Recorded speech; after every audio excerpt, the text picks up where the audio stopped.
and welcome to this week's episode of the Choir of Elements. Before we go round and say hello to all of these fantastic players, let's take a moment to look at our opening announcements, including all of the things. You can find everything you ever wanted right here in a one-stop shop. Pay what you like, just nothing's free. I don't know what I'm babbling about, but you can find all of our society, what is it called? Community! This is why I've been babbling so long, I forgot the word for community. You can find all of our contact links, all of our places you can find us and contact us and interact with us and our community there. You can also find our sponsor information for Bird and the Storm Publishing and Mage Hand Press. We're very grateful to both of them for they make this all possible. And also the retweet there. If you retweet the retweet, then we'll retweet the tweet. I've said that too much. Oh dear, it's going to be one of them streams. Hi everyone, I'm Scratticus. Let's go around and say hello to everyone, starting with Atomic Firebird, Gwen. Hi. Ren. It's very hot. It's very hot where I am, so hot that I forgot what your mics are hot means, because I just heard the word hot and tuned it out, so you might have heard me talking, sorry. I'm Tom Firebird, I'm playing Cassandra Mortmain. I'm a very fancy person. That's all. I love it, thank you. And Ren, not Gwen. I'm so sorry, Ren. Oh, I didn't even hear Gwen. You know what? I don't know, I just immediately looked at you and thought, you know what? Peter Parker's girlfriend, the one that dies. Spoilers. Okay, you heard that, everyone. Scratticus would like me to die. Well, no. Next around... Oh, no, idiot. Next around, we have Holly at Sagephilia. Oh, hi. I'm Holly. You can find me at Sagephilia on that Twitter thing. You're infecting me! Today I will be playing Cadence, or also known as Decadence, of the Crystalline Cove. And I'm also proper, just like Sandra. We go way back. We have our own parasols and everything. Fantastic. They're quite lovely parasols. Quite. Next around the screen, we have Jay at Crazy Jay. Oh, hi! Oh, hi! I play Oxy, a fighter. And I'm trying to think of all the stuff I can talk about. I run Boudoir Dice. I do 0D20. I'm a community developer for a video game, and you can follow me on Twitter at CrazyJ. Yeah, there's and I have a case of the giggles, so this is gonna be a great time with Oxy. Oh, a great time. Oh no. Oh dear. Appropriate. Danielle, I am so sorry. There is some strange energy at the table today, and it's going to be fun to One of wrangle. those sessions. Hi, Danielle. I will do my best to limit puns. No, I won't. Never. Never limit puns. Hi everybody, I'm Danielle. I'll be your friendly dungeon master today and for the next several weeks. You can find me at Raconteur, and I'm really hoping that with the weird energy today that I don't just forget everything that I have planned. I mean, we'll support you no matter what, you know. I know. Thank you. Did you say support? I thought we were trying to foil the whole thing. Back L'Oreal, by the way. No, L'Oreal. Lovely to be here. Going off to the fire plane. Ooh. I have to pack a... Oh, do they have swimming pools? I don't know. Well, they have a lake of fire. That counts. I think. Or if my Firefox hat will protect me from the fire in the sea lake thing.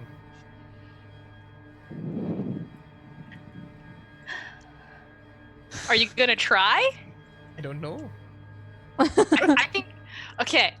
On the idea that I'm gonna lose that body, I think you should, and we'll do this, and we'll call it like a science experiment. I mean, somehow these ships are able to float, so it's possible that the fire isn't actually hot. Improbable, I think. Are we already in roleplay? Have we transitioned? Are we there? We've transitioned already.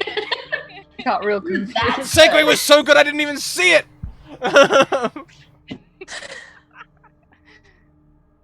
Well, I'm not sure if I will go in the actual sea, but it's, you know, when you're hot, you go for a swim, don't you? I just don't think that it'll be quite as effective in a sea of fire.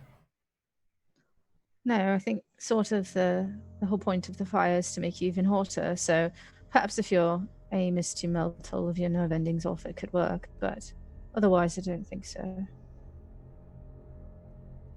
Rather serious.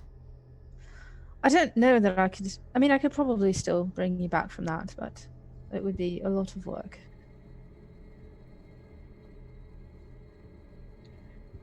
So as a reminder for everyone, you were on the elemental plane of fire.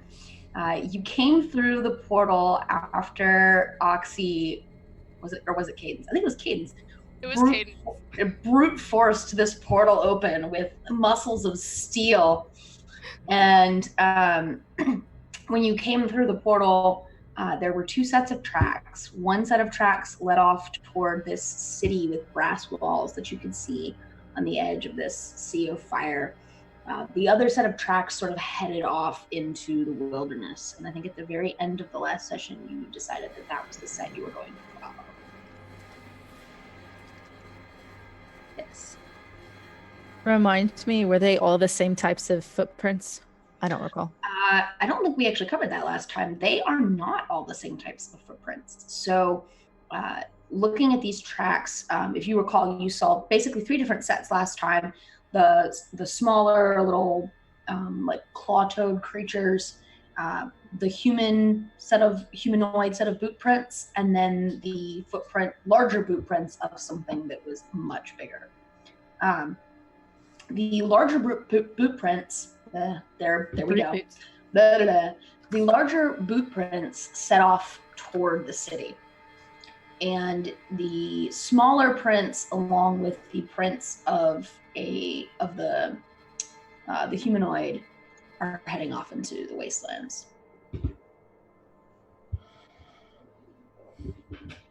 I have to wonder, with these boot prints actually being, side by side to the other, do you think your friend went willingly?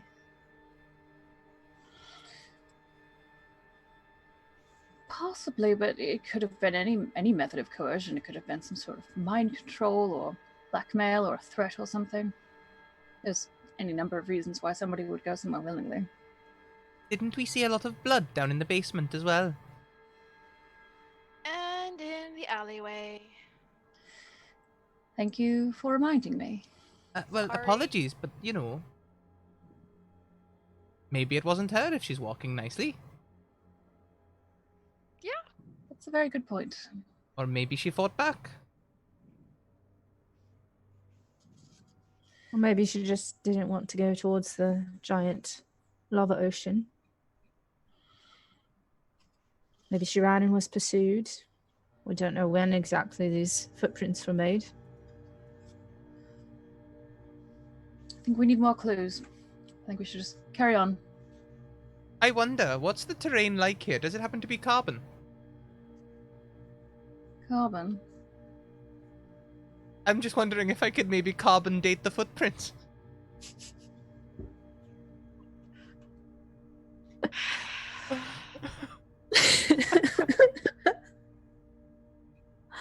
I don't know if we have time for you to, start dating anything. You're probably right. It'd probably take me half my life.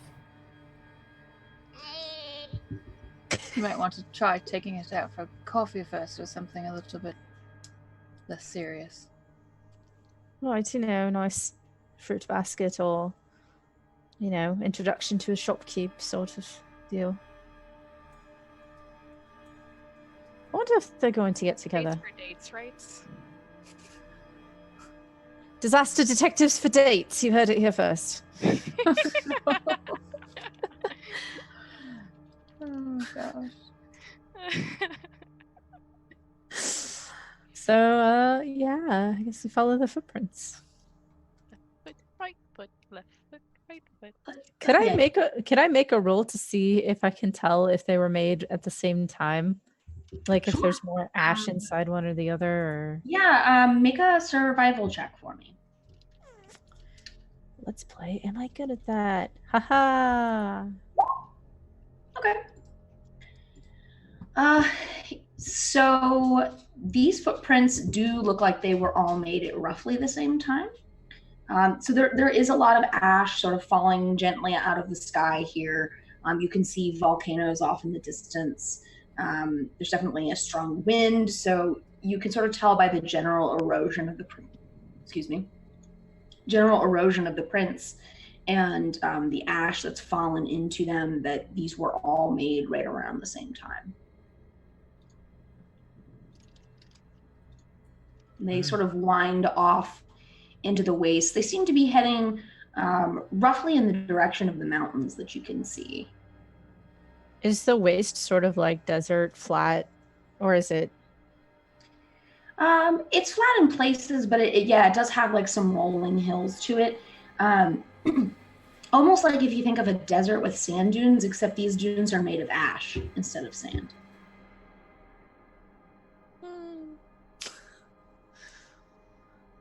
Cadence don't like this. Be looking for more ash holes, I guess. And that's where Cassandra will just fan herself furiously and just scooch on a few steps. Sure. Cadence will follow. So I've got Cassandra and then Cadence. Who's next? I happen to have Rock, paper, scissors. There's never a good reason not to rock, paper, scissors. Okay, this time. Loser goes where, winner goes where. Oh, yes. Which one do you want to go in? How about loser takes the back?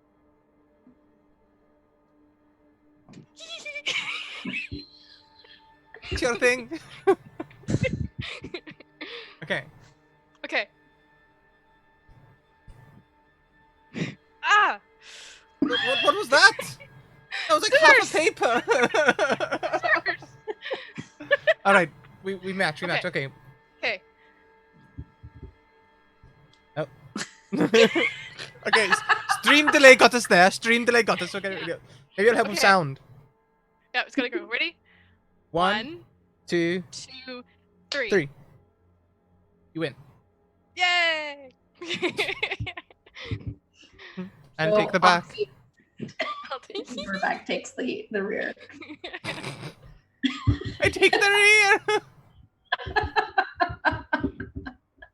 Oh no. All right. So the four of you start out into this wasteland. It is unbelievably hot. The hottest you have ever been in your life. And you definitely know that the only reason you're really not suffering so much from this heat is the equipment that you procured in Orem before you came here. And you sort of end up walking in between these dunes. The tracks generally seem to be following almost like there's a path here that the people who went this way knew about, but you don't see any indication of it. So the tracks never really veer off too much. They sort of go around the areas that are the easiest, walking down in the gaps between different dunes of ash and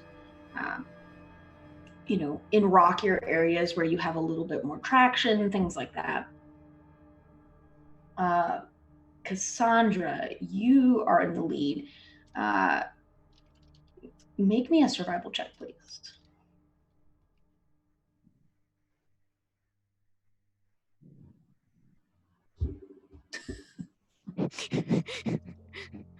Sorry, my computer is slogging. Computers don't like heat, people. When she's in the fan on the computer. I don't know if anyone really likes the heat. I mean, I don't mind it if I'm gonna get a decent tan. Do not tan! Tanning is bad. Well, Cassandra got a whole 6 there. Tanning. All right. Cassandra, is your Cadence, give me a survival check as well. Fix Cassandra's mistakes. But I love it when I tan. No. All right. I'm just really distracted by all of this, dust. There's all this dust and ash, and you don't like it. It's blowing in your face. The heat is truly oppressive. And Cassandra, at some point after, quite a bit of, an hour or so has passed, you look down at your feet and see that the tracks have vanished.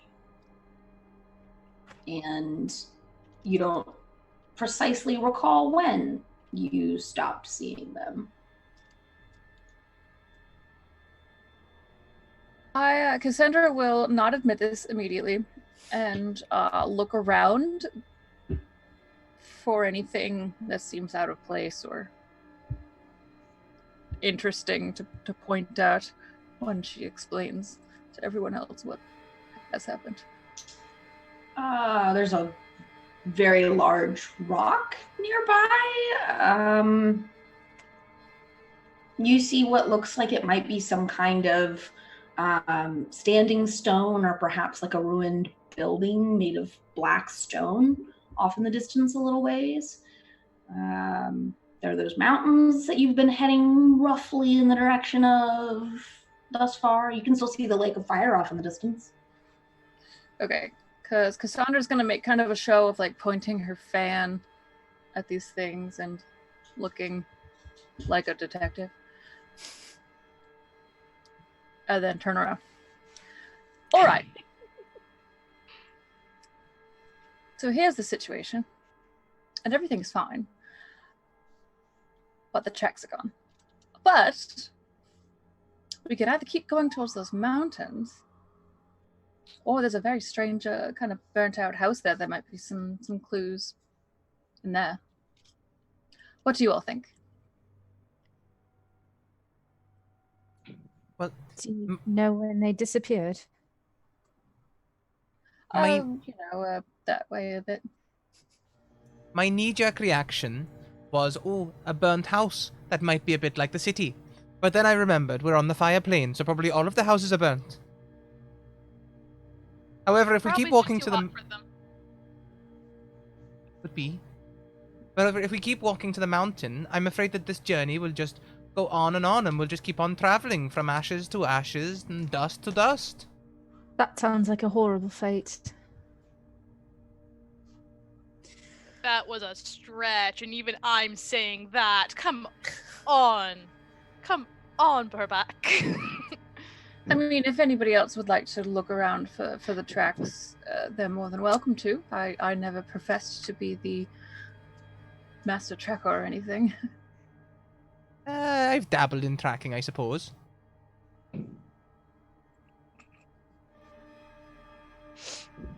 Rebecca, if you want to take a look, you can make me either a perception or a survival check to see if you can find the path again. Oh! Nice. Whoa! Oh, thank goodness. Whoa! I think I can see them on the mountain.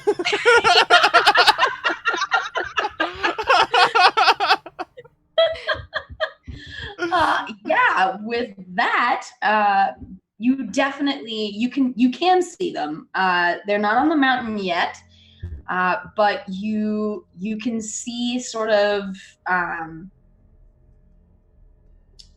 what would be a good sight range for this? A couple 100 feet off, you can see what looks like the thread of this track. They're a little bit obscured by some of these rolling dunes, and so it's you're not quite sure when you wandered off, but I'm not really surprised that Cassandra didn't see them. They are rather difficult to spot, but you are able to see. It's a little bit off to your right, and farther toward the mountains is where you can see them picking back up. Tracks are over there, look. About 100 feet away.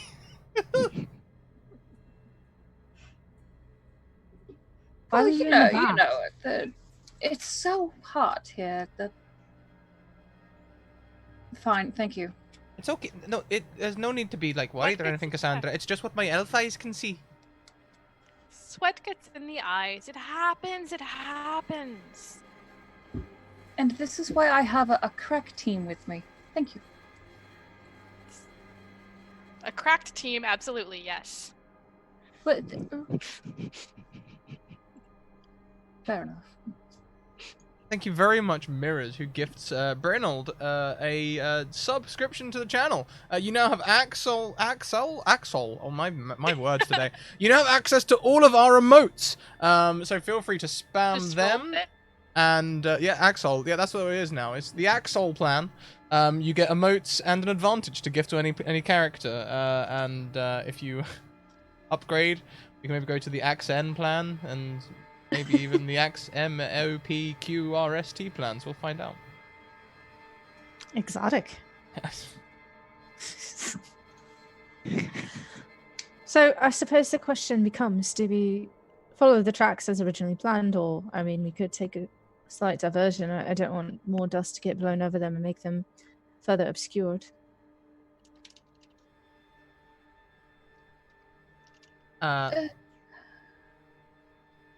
Oh, yes, what? No, I'm just saying they're over there at the minute. But is it particularly windy on the fire plan? Plane? Plane? Yes, it is actually rather windy. Oh, must be all the thermal been currents, I windy. suppose. It's a dry heat there. I don't know. That lava looks pretty wet. Would you like to jump in it and find out? Because I certainly would not. No. I think that sounds like a terrible idea. No. At least okay, 2/3 of me thinks it's a terrible idea. The other third thinks it'd be fun. Perhaps you should talk some sense into that third of you next time you have a moment. Yeah, probably should. Shall we hustle then? Indeed, I think that's prudent. And maybe you should be in front since your elf eyes can see so far. But I lost rock, paper, scissors. What is the front but the back's back?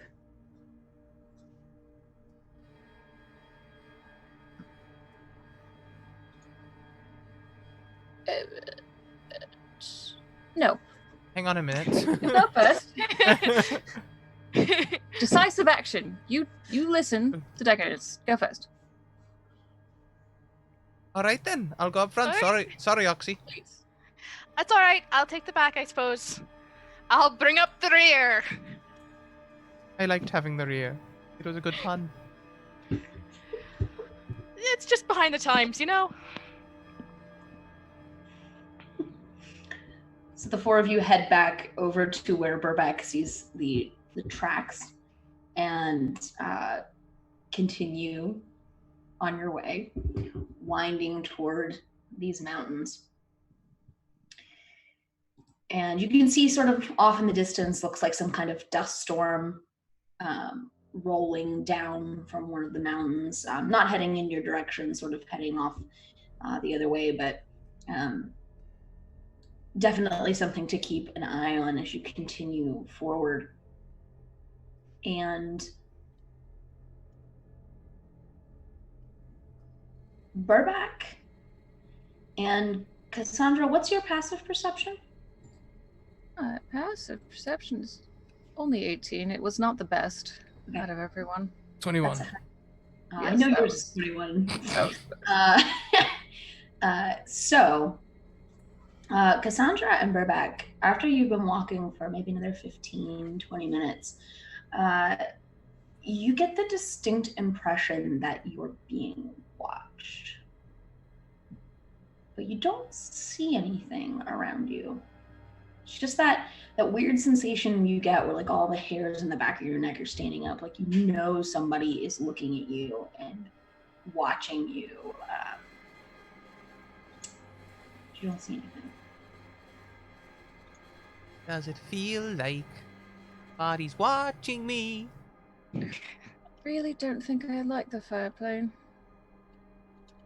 I certainly don't like it. What's wrong? I just want to find lift and get out of here.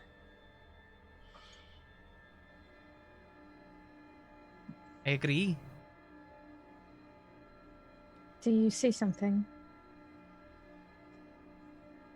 No, not really. It's more of just a feeling. Could try to suss out if there's someone here or not. You know, sort of encourage them to come forth. Low, low, low, low. Something like that. Do not actually shout. Don't worry. Don't worry. I will not. I can. This time. This time. Do you want me to? Oh no, I did that last time. It was not good. Can I try to intimidate this hidden person into showing themselves? Sure. What do you do to intimidate this person into showing themselves? Use my advantage and very sternly and quite loudly, we don't mean you any harm. Don't you know that sneaking and skulking around is impolite and quite rude to people who are simply passing through? We think you're up to no good unless you reveal yourself and prove your good intentions. Okay. And if your intentions are not good, we'll simply find you and dispose of you. Can I use the help action with my lute? Possibly give advantage. What I'll do is I'll strum discordantly. Strum discordantly on every word, like dren dren dren dren. Dren dren dren dren. Dren dren dren dren dren dren dren. Miguel in the Road to El Dorado.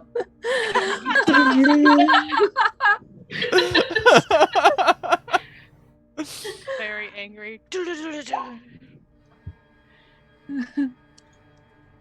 Right, and so with advantage, that's the 23. Okay.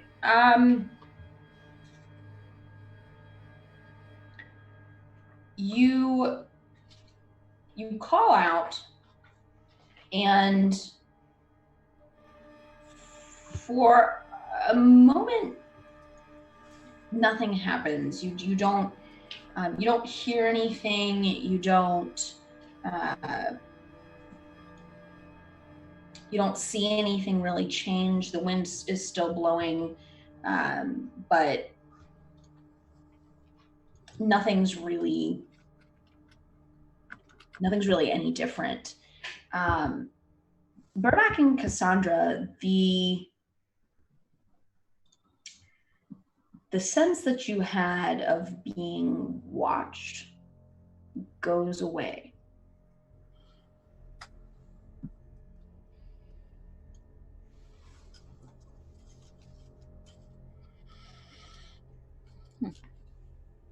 Whatever it was, you don't really feel like you're being watched anymore. I suppose they're not coming out. Shall we look for them? I look to Cassandra to confirm.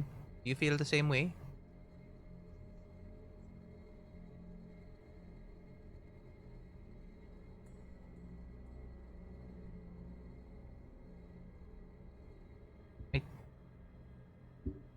I don't feel it.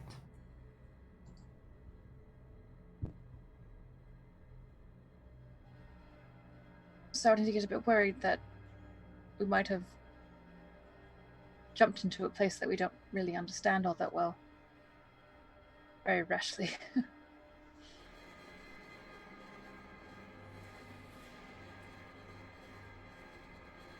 That's a good point. Of course, a good, healthy concern is, proper for a leader.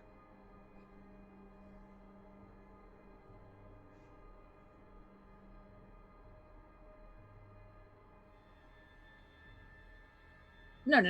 This is a partnership. Our successes and our failures are on all of us. I mean, you are the investigator. Are you not? Yes, but this is an impromptu rescue and not an official investigation. I suppose. Perhaps the faster we get through, the faster we can get through. Indeed.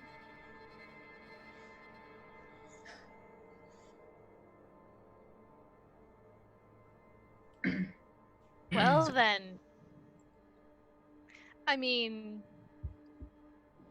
it's a long place to search, from what it sounds like. And if you two saw something out there, maybe it's best to leave the something alone and continue on where we are. Because either they'll come and find us later, in which case we're going to need watch and a lot of it, or it won't. 50-50 chance. Did you actually see someone, or was it just a feeling? It wasn't so much a feeling. Well, it was a feeling, but it was more than a feeling. It was I don't know.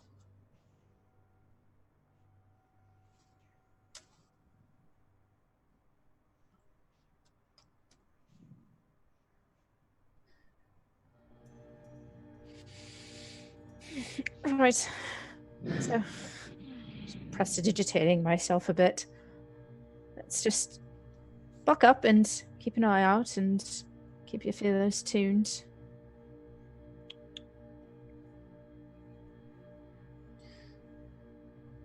Walking. This may be very, very stupid of me to do. It could give me a very big headache, but if you'll just give me a moment. And Cassandra is going to look at the ground, decide not to sit, and then just kind of hold out her parasol and kind of lean on the parasol for a minute and close her eyes and do primeval awareness to feel for, we assume those things were elemental of nature, and since we're in the fire plane, it's probably a lot of elementals, but I'm gonna poke my brain out for elementals. Okay. Remind me what primeval awareness does again. It gives you a sense of all of that creature type. Present within 1 mile of me. It doesn't reveal their locations. It You says, do the number. Not number 2. I think it just pings off whether or not Okay. there's anything in that area. Yes. Yes. Sort of as you suspected, although you thus far haven't really seen anything else moving in the wastes. When you concentrate and extend your primeval awareness out, you can feel elementals of some variety inside the range of your awareness. It is, since you don't get the exact number, I won't give that to you, but it is definitely more than one. Like, it's multiples.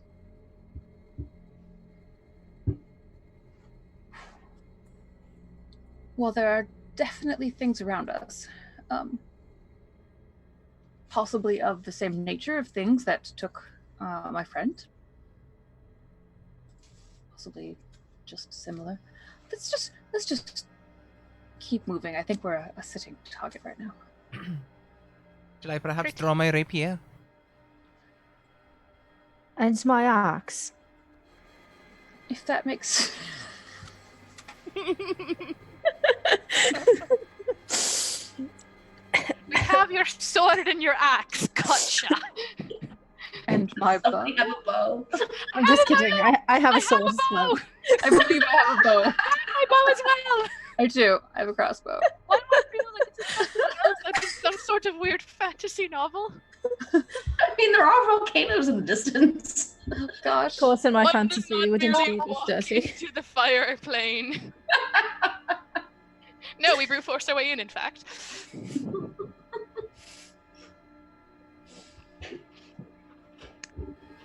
So, Oh, sorry.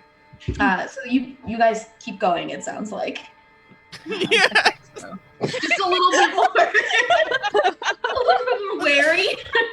Now look, I think we should stop and hold a meeting. Do we think that the level of alertness is suitable to draw our weapons? What? We're Make you feel more comfortable. I'm moving our alarmed status from yellow to orange. I would agree with that. Plants around us. It's already yellow, orange, and red. I mean, best case scenario, maybe it was just a wizard scrying very, very far away. makes it worse because I think, oh my god. Well, it's not like they're here, so So we're on Wizard Vision. Gotcha. it's a possibility. Don't suppose anyone's immune to divine magic, are they? Divination, sorry, not divine. Very different things, aren't they? Very. Actually. One is what God can see, and the other is what God sees.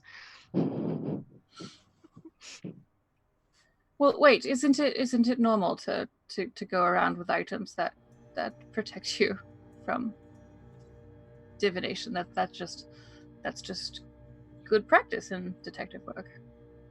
Of course, but you know, I can pretty easily dispatch of anyone that finds me, typically, so I've never really invested in it.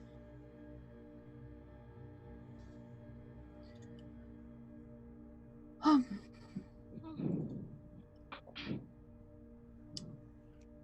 just going to keep going. Yes. I mean, I can stop all of us from being charmed or frightened, but that's about it. Not scryed. Well, if we're going to be someone's evening news, at least let's continue the show. Shall we? Pressing on then. So, just to be clear, because you were wondering about whether or not you should be brandishing your weapon. Smack my microphone. I don't do well with props. Cassandra already had her rapier out because that is how she's protecting herself from the heat. So. I should bring out the great sword. Keep going. Yes. It sounds like a little bit more warily. And you know, Oxy, you were speaking about sort of jokingly about being on the evening news, but as you all continue to walk, you realize, so the sun has been up till now very, very bright overhead, and everything is sort of, the sun is not going down per se, but it's sort of dimming until it reaches a low reddish light. You can still see, but not well, and you think that this might be what passes for nighttime in this plane. That the sun never truly sets here. It just gets a little less bright. Oh, every day is Sunday, I guess. And no day is fun day.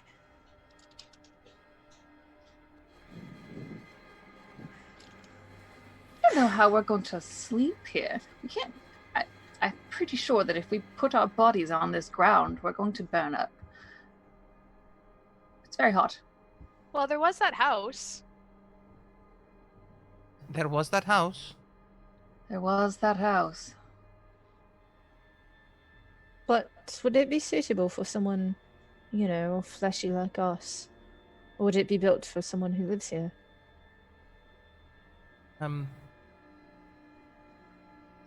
So, looking at it, I don't think we know. Like, I mean, it's better than the ground, right? Potentially? Do you not have a sleeping bag? Or a bedroll? Or a tent? Or a little plastic cover for all of it? Some of that stuff, but not all of it, and certainly not fireproof. I can tell you as right now, it's certainly not fireproof. Oh dear. I can, if you like, I've got one of them handy little spell things that can make you have the effects of a short rest in about 10 minutes. Oh, I thought you were going to say you have that handy little dome spell. That's just as good, I'm sure. No, it's really not. It just makes you go to sleep for 10 minutes and then you get a short rest. Honestly, usually because most DMs make the short rest shorter anyway, it's quite useless. And we have hit meta. We've been hitting meta. Make a perception roll. I got nat 20. You see that you're on a map with little figurines as your friends. The thing is that we like immediately jumped into the RP, but only like 85%. We'll get there. We'll get the 90. We'll get the full 90. The full 90. That's Oh, we're already at foolish, so we just need a little more. What, you think we ever get to full 100? Please. I am very sure that I've at least gotten to 90 at some point in my life. I'm very sorry, DM, but we'll keep going towards something. Okay, Yes, house it's or footsteps? House or footsteps? How's your footsteps? Well, if House or Oh, house or footsteps. I would like to take this moment to point out, those of you who have fairly high perception like Burbank, you can see that there are other sort of ruined structures in the distance. You haven't come very close to any of them. This trail that you're on is sort of winding between them, giving them all a fairly wide berth.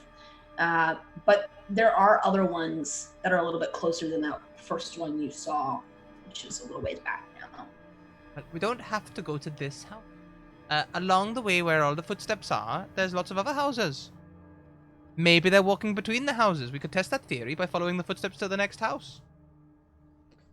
I think we should try to make as much time as possible. With all the wind, we don't know that this will still be here tomorrow, whatever that means. I really think that it would behoove us to at least take our breath for a bit. If you don't want to touch anything, we could probably string up some sort of hammock or something for you so that you don't, have to get dirty. Thank you for the raid. Welcome, raiders. Oh, hello. Doc Family Games, thank you for the raid. Are there trees around? There are no trees. No. Absolutely not. Oh, I meant inside the structure. We just Nice. hammer something to the sides of the walls. Well, why don't we just go to the next one? And if you like, when I suggest this, I'd like to point out straight away that I can't do it. But if we were to carry some people, I could make them have a little sleep whilst they're being carried. Oh, I could carry someone. That wouldn't be an issue. I fully admit I can't quite carry anybody for all my strength. Sorry. I don't feel particularly at ease with the concept of being carried. What about if we made you like a rucksack or something? What, like a Cassandra Papoose? I'm a dignified human being. I object. I mean, we're in the desert. No one's going to see you.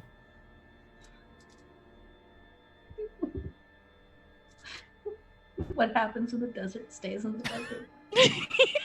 Honestly. Like Vegas, it's also a desert, right? It's just a desert rule. Well, we could start traveling, and I could go ahead and start carrying Oxy, and we could go ahead and get that taken care of. If nothing else, then Oxy should be good to take first watch. Exactly. All right, this might be a little awkward. If you could just sort of shift a little bit. Right up. All right. So this is all right. Some adjusting and then a wrapping around of limbs. This. Oh, all right. This is fine. Okay.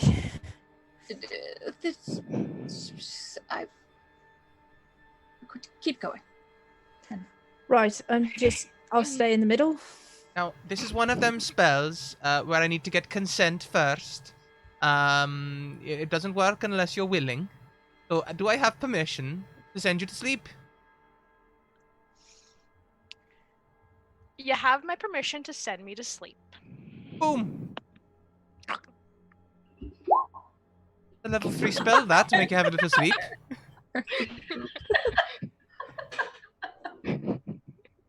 Meanwhile, Cassandra is as stompily as a lady will stomp, continuing on, but trying to keep an eye out for structures to go take a proper nap. Cassandra, you can see one maybe another half mile ahead of you and like a little ways off to the left of the tracks.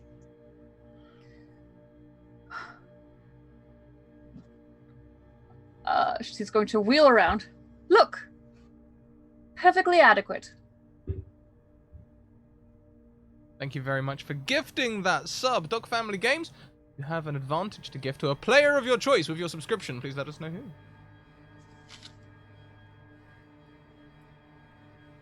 Are we allowed to bribe them? or beg them? I mean, if you like. I mean, I don't know what with. I mean, good luck. Send cookies?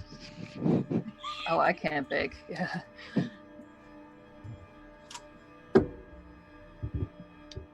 So, are we stopping? I think we could walk just a bit more. I mean, there are several more houses, right? My passive perception's at 11. I don't know anything. It's okay. They're pretty visible. I've got an oxy boot in my nose. That doesn't help. Yes, I think that we should continue looking at the tracks for as long as we have light. I think that's likely to be forever. Has anyone seen the sun actually move? That's a very Are you staring directly at the sun? point. It's okay, I've got night vision.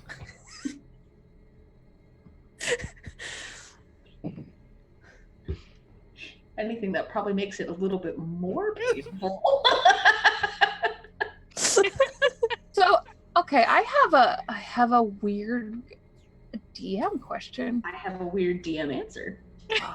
So, I took the feat Keen Mind. Okay. So there's the little thing about knowing the number of hours left before the next sunrise or sunset. You're somewhere weird. You are. So with Keen Mind, I will still rule that feat applies. There is no sunset here. Oh gosh. There's just bright sun and brighter sun. There's two suns. No, there's just one sun, but it is brighter at certain hours of the day and then dimmer in the night, quote unquote. Okay. But it never- So as soon as Cadence says that, Cassandra will do that thing where she kind of like blips out for a moment and thinks real hard. I think you're right. I don't think there will be a sunset, actually. I think I read some little bit about the fire plane in some book or something. Drat. Funny, I it's only suppose. one letter away from being the fireplace, and I know there's a joke there somewhere, I just can't think of it. I trust you'll be able to. I'll get back to you. So it's just go until we're tired, I suppose. Does anybody have a way of tracking time?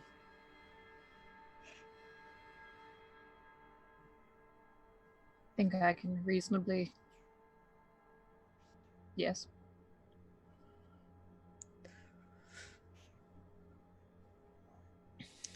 We should at least, I believe, possibly try to sleep before the last house along this row. Or structure. Well, if you feel comfortable carrying Oxy. Oh, it's absolutely no trouble. All right, let's just keep on. The trail's going to get cold. Well, not here. So you continue with Cadence carrying Oxy. Probably a bit awkwardly, I would imagine. Oh, it's Yeah. quite awkward. Uh, Just limbs Roped everywhere. over. cat nap only lasts for 10 minutes, right?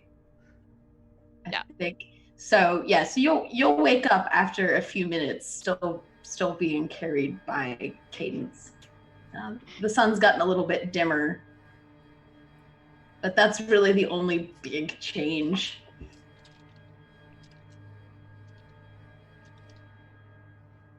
Oh, that was very nice. Thank you, Cadence. I Of course. certainly appreciate it. Do you have to? I didn't just sort of clamber down, or Yeah, there's a clambering down and a shuffling within the cloak. perfect. So okay. Where are we at? And then do you want to rest and I'll keep an eye out, or have we gotten to where we want to rest? I don't think so. I think that Mortmain or Cassandra is really trying very hard to soldier on. So they will probably not rest until somebody yells at them that they need to.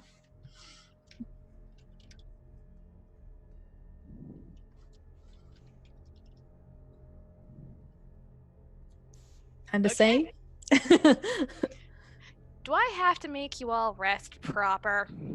No, of course not. And stop.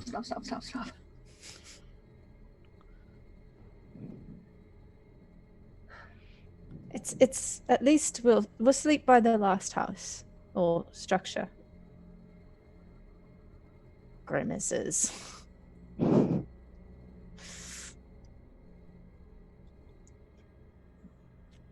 So yeah, following the foot tracks. Keep going. You can keep going for however long you'd like to. The sky gets a little bit dimmer until the sun sort of settles into this deep red glow. And the house, there are still little structures.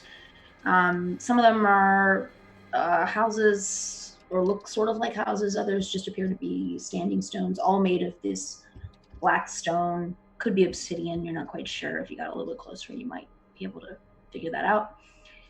And as the trail sort of veers around another one of these dunes and brings you a little bit closer to one of these structures, Burback in the front, you can hear a sort of rustling noise coming from this one. This is the closest you've gotten to one. It's probably 60, 70 yards away. But you can hear a faint sound coming out of it that just sort of sounds like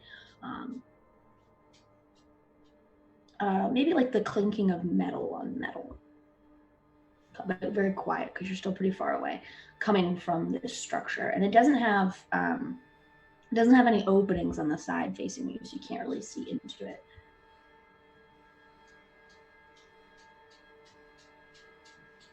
All right. Does it sound a bit like the sound of coins clinking together? It could be. It definitely could be coins. I mean, to you, it definitely sounds like metal hitting metal. Not the sound of like a fight or anything like that. That's a pretty distinctive sound, and it's usually pretty loud. So it could be the clinking of coins. It could be like maybe if someone was wearing a lot of jewelry or something like clinking against armor, perhaps. Could be anything along those lines. It's not me. I swear.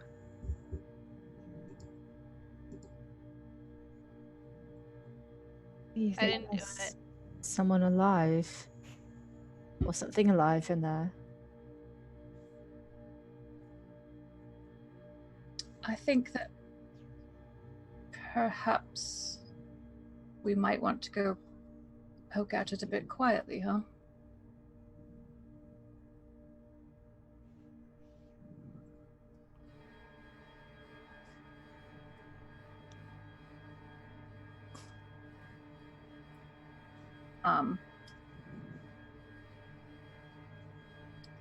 Sorry, I got a little distracted by something.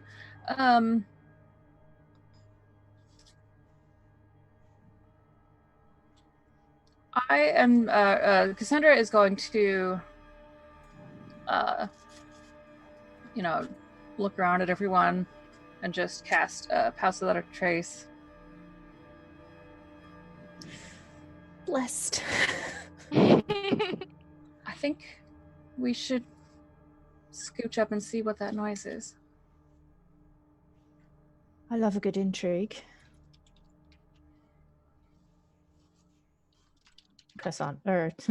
Decadence says, trying to be brave.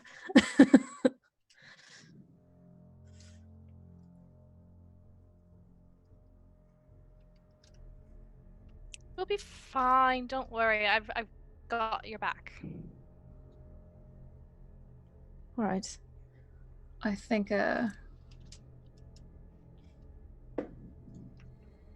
Cassandra will kind of gently what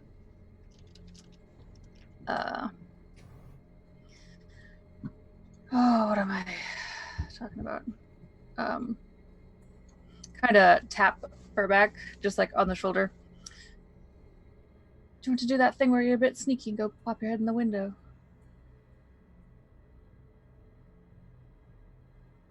Yes, I'll go and have a little look, no problem. Go ahead and roll stealth for me, Burback. You do have Pass Without Trace, thanks to Cassandra, so that's a plus 10.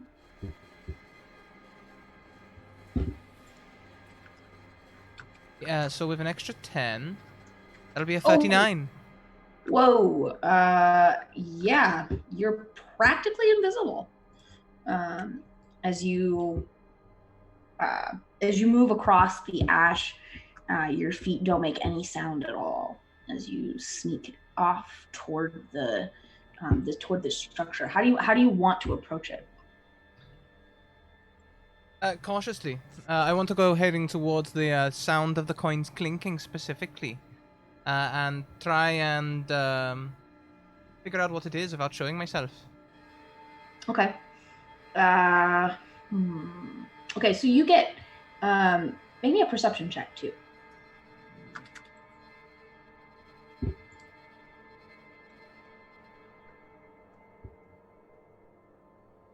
That's only a 23. Only. As you Right? As you get closer and you're sort of able to come up to this stone, you're not sure what this was originally, but now it looks almost like someone has fashioned it into a sort of lean-to of some kind. Just sort of a shelter out of the wind. It's not really much of a house per se, so much as it is just sort of like a little bit of extra cover, basically. And when you get closer, the sound that you're hearing as it gets louder, you are pretty sure it's not the sound of coins. That has a sort of distinctive ring to it, and you think you'd know if you got closer that was coins. It actually sounds more like the scraping of utensils on some kind of plate or a bowl, perhaps. You think there's someone eating in there, but you haven't looked around the corner yet to sort of see into this lean-to. It just sounds like someone having their dinner. Mm-hmm. But I couldn't see them. You could if you want. You'll have to peek around. But you mean you're pretty much invisible, so it's probably okay. I'll peek around the corner then. All right. There is a woman sitting on the ash here with her back sitting against this slab of stone. She is not like any woman you've ever seen before. Her skin is a sort of deep bronzy red, and she's got the most beautiful burgundy hair, little horns, she's got lots of jewelry in her face, some in her ears. She's got some in her nose, one in her eyebrow. Her clothing is very opulent and nice, rich fabrics and colors. And you can see she is wearing armor, not like full plate or anything like that, but she's definitely, she's got some protection. And she's just sort of sitting there. She's got a bowl in one hand and a spoon in the other, and she's eating something out of it, just sort of staring off into the distance. She doesn't seem to have noticed you. You can also see that she's got what looks like a little rucksack or pack sitting next to her, and on her other side is a scimitar. As I look around this room, clearly she's got like some kind of adventurer's gear. But am I stumbling upon someone in their own home? This isn't really a home. I'm just wondering, am I stumbling across someone who's like, I don't want to like burst in and be like, oh, well, they're definitely evil. Time to get rid of them. If they're just like trying to have a nice bit of breakfast, Well, I mean, that is what she's essentially doing. She's just sort of eating a meal here by herself. She doesn't look, other than the fact that she is dressed in adventuring gear, she doesn't look overtly hostile. This isn't really a full house, though. Like I said, it's sort of a lean-to. It's got a little bit of an overhanging lip that almost constitutes a roof, and like two sides of something that sort of gets you out of the wind. But it's not like you'd be barging into a house. The rest of it is open to the elements. in that case, I might just call out.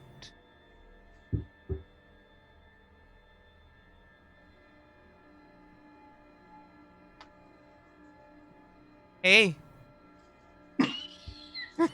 When you do that, Cassandra's face just like. All I can imagine I was like from Spider-Verse. Hey. Well, I mean, based on that description, I'd be hanged too. Yeah. Furback's head just poking around the corner and just, hey. Hey. Oh no. She looks up when you say that, and you see one of her hands jumps to her scimitar right away, and then she sees you. You are an elf, Furback? I'm a half elf. Half elf. She sees you, and I don't want to say that she relaxes necessarily, but she definitely doesn't seem quite as freaked out as she did when you initially spoke. And then she says, well, it's not every day you see someone like you wandering the wastes. Someone like me. I stroke my fox head.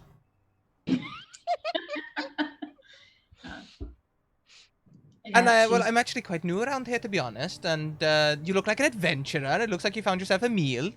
So I thought I'd introduce myself and say hello.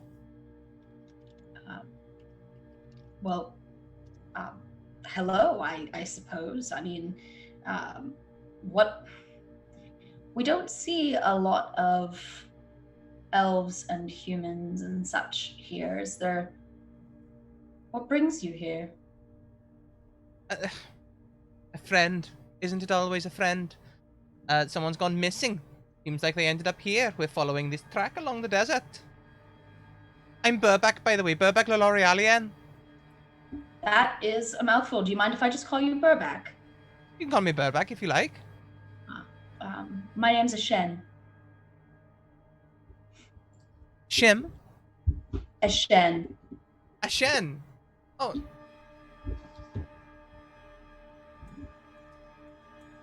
Ashen, it's nice to meet you.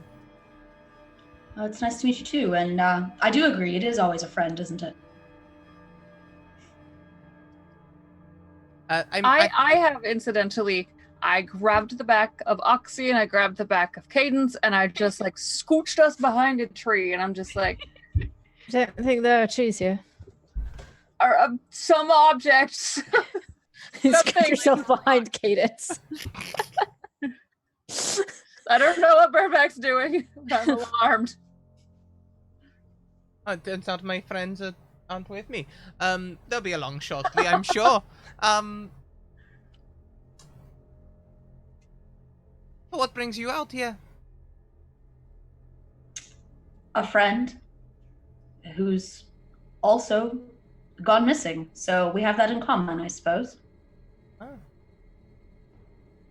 Was there signs of struggle with your friend? Maybe we could compare notes and see if it's a similar story. Well, no signs of struggle that I could find. He just vanished from his home, and he'd been making lots of trips out here into the wastes. He wouldn't tell me why, so I figured maybe he was out here. I'd come look for him a bit. But I haven't found anything yet. I'm considering going back to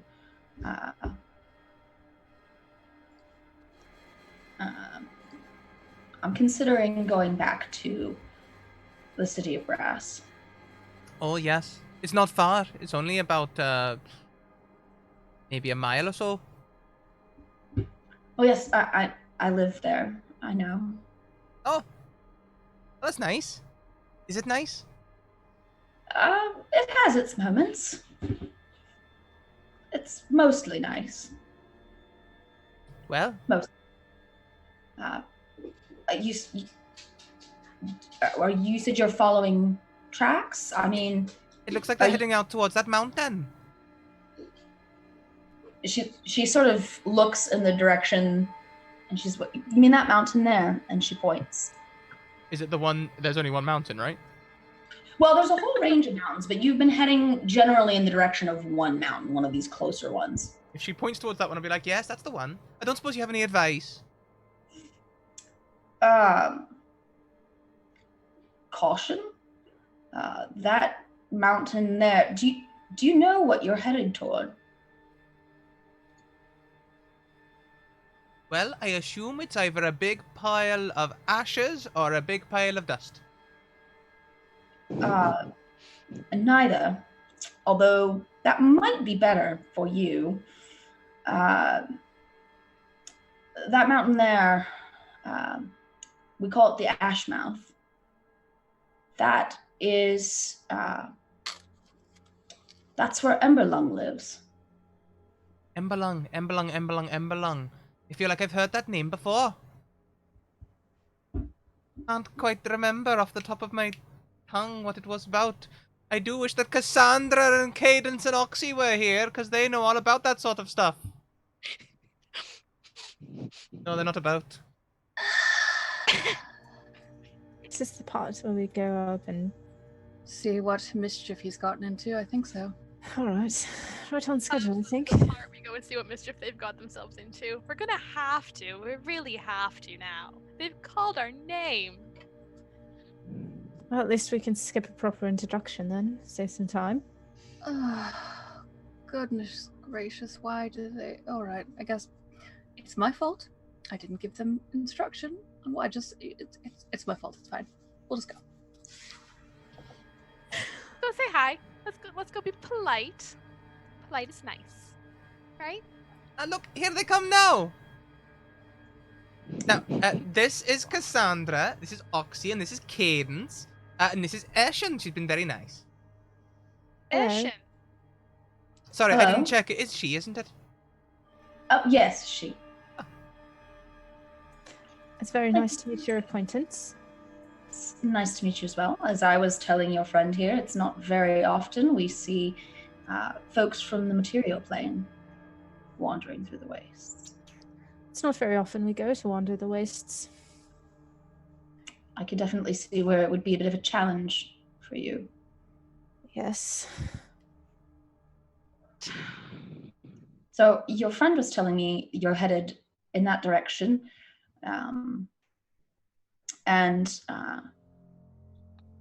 I just, since you're new here, or at least I assume you are, Burback says he's new here, I feel like it would be remiss of me if I did not tell you what you were walking toward. It's fairly common knowledge here. Oh. That is Emberlung's home. Sits under that mountain. I suppose that's handy. In the worst way possible. Well, I mean, it is and it isn't. He does a pretty good trade with people in the city of Brass. Information, things like that. But his prices are pretty steep. Is it a money thing? Oh, no. Well, no. I mean, he might take money if it was a particularly exquisite piece, but no. He much prefers to trade in other things, a bit less savory. Fantastic. Is there any reason he would kidnap someone from the material plane?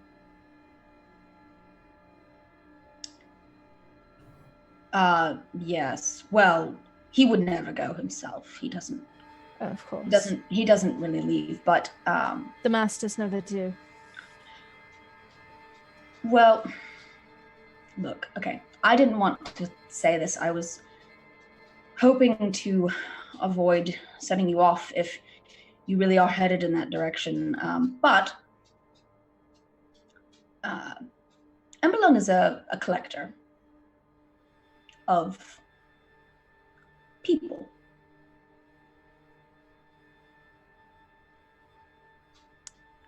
Great. I think we heard that.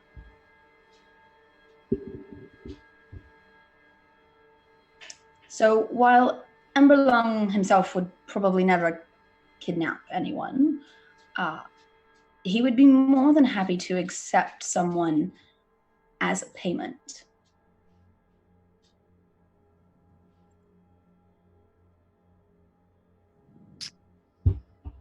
Oh boy. And how about would we go about removing or exchanging said payment? Do you know? Removal is entirely at your own risk. I don't recommend it, and if you go in that direction, you'll see why. But you can barter with him. He's open to exchanges. I don't know what kind of price he'd set for trading away one of his collection, but I can't imagine that it would be something small or someone small.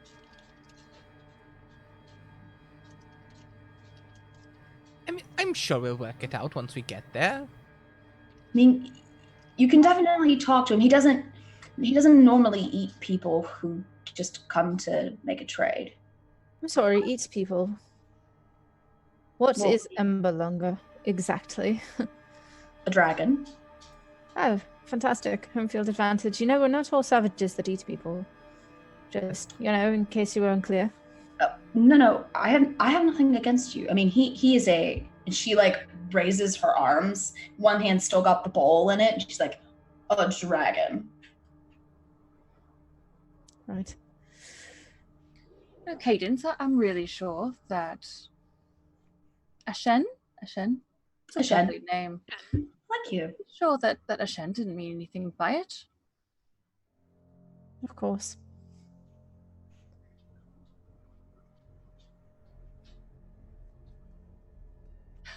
Well, I personally am excited to go and see the dragon at Ashmouth. Do you know what color he is? Or she, I suppose. He's a red dragon. Most of the dragons in this area are red. Of course he is. I mean, she sort of gestures toward the volcanoes in the distance. She sort of comes with the territory. Right.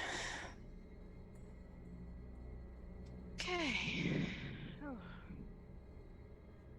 Well, thank you for all your information. It's been most helpful. Oh, you're welcome. I mean, I hope you find your friend, or are able to get them back. Wait, you're not do you live here? They live Well, over yes, in the Bronze City. Yeah, I live in the city of Brass. I mean, I just came out here to search for one of my friends who's gone missing, and so far I've not had any luck. He kept saying he'd found someone who could help him become more powerful. I don't know. He's a bit of an ass sometimes, and That then he strikes a started. chord. Hmm? I'm sorry to interrupt. That was quite rude of me. But it strikes a chord. Do you know? I wonder if your friend is also headed towards Emberlung. We might be able to travel together. She sort of looks over at the summit of the Ashmouth, and she says, "Well, if I'm being perfectly honest, I had considered it. I don't particularly want to go do a deal with Emberlung, but if anyone knows where my friend is, Emberlung probably does." Well, there's a number of us, and there's, definitely room for one more. Can I insight this person? Sure. What do you want to know? You want to see just she's on the level? Yeah, are you evil? Evil. Well, that's a 6. Okay. So, not really, I mean, she seems fine. Not getting a bad vibe.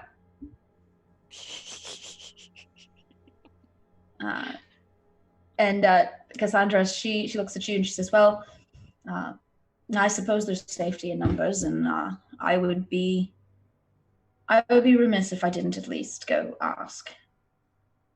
And it would very much, I think, improve our experience here to have somebody who knows the lay of the land a bit more. Well, I could definitely do Absolutely. that. For starters, and she sort of looks outside and she says, "Well, have you?" She sort of takes in like the sweat and the grime on all of you, and she says, "Have you been walking in the bright sun?"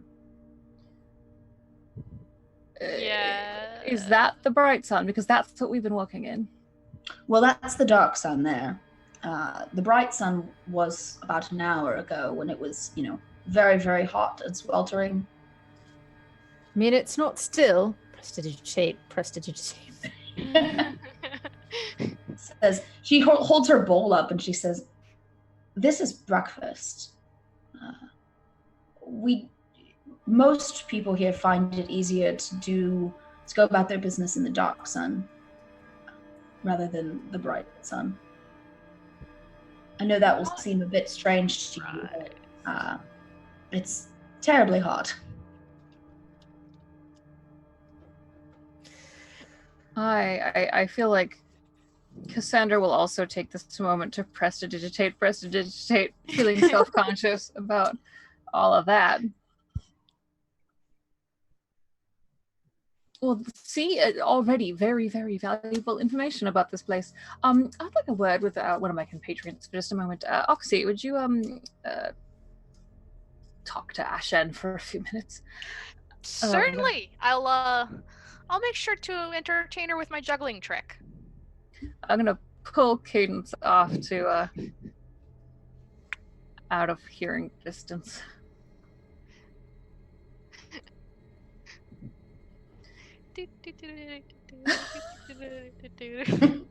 Yeah. Ashen seems she's like clapping. All right, so Cassandra's gonna look very, very serious, and then turn to Cadence.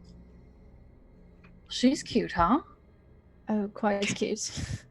I really don't think she meant that dragon thing.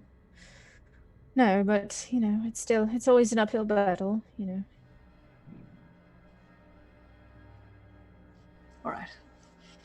And I'll go back. It was a serious battle planning. That's what you had me distract her for? Look, Cassandra takes her matchmaking and her meddling very seriously.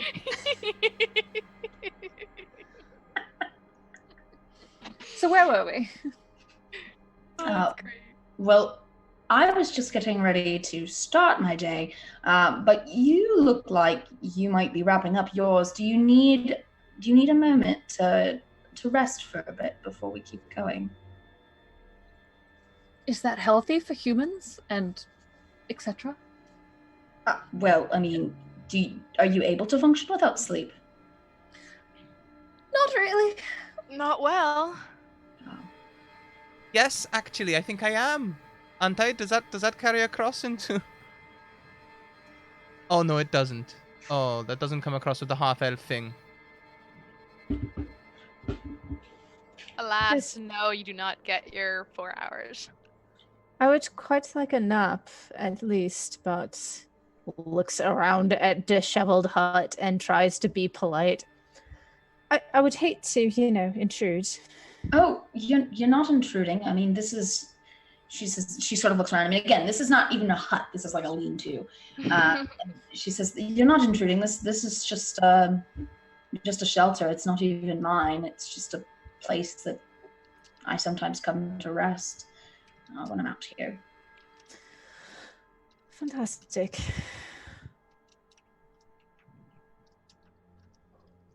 If you want to sleep, at least for a little bit. I mean, she looks up at the ash mouth and she said it's about a 4 or 5 hour hike still. Is there shelter on the other side? Shelter on the other side? Well, the 4 or 5 hours will put us at the entrance to Emberlung's lair. I can't help but wonder, is there a chasm at Ashmouth? A chasm? No, but there is a river of lava.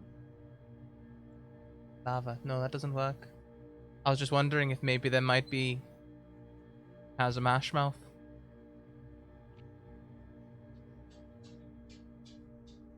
Fortunately, it sounds like there's not. Oh boy. Rock the Casbar? Well, I'm going to just clear off a spot then. Can I put a bedroll and a tent and plastic Sure. out here? Okay, I wasn't sure,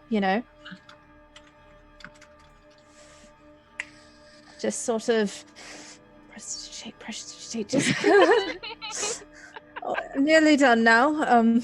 Takes out bedroll, is coated in ash, like. Yeah, as you prestidigitate the ash away, a little bit more blows in. It's very much a losing battle. All right. I feel like I'll help Cadence with the prestidigitation.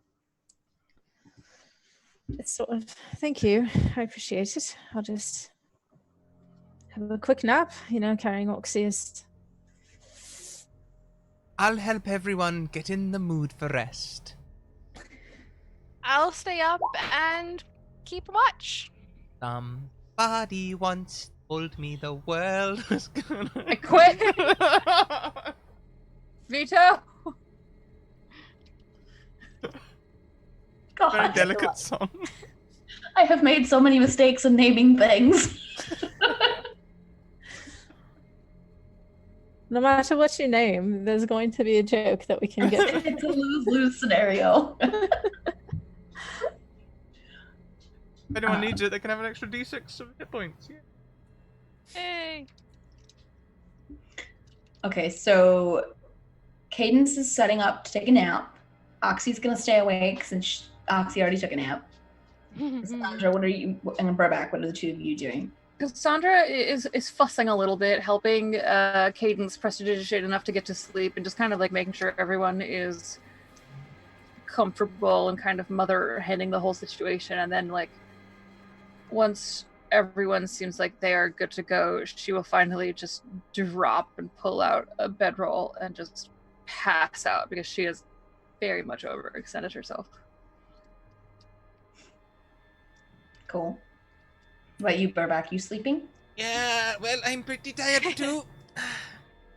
I hope you've all enjoyed my song. No, I can't take off my hat and use it as a pillow. I'd die. Yeah.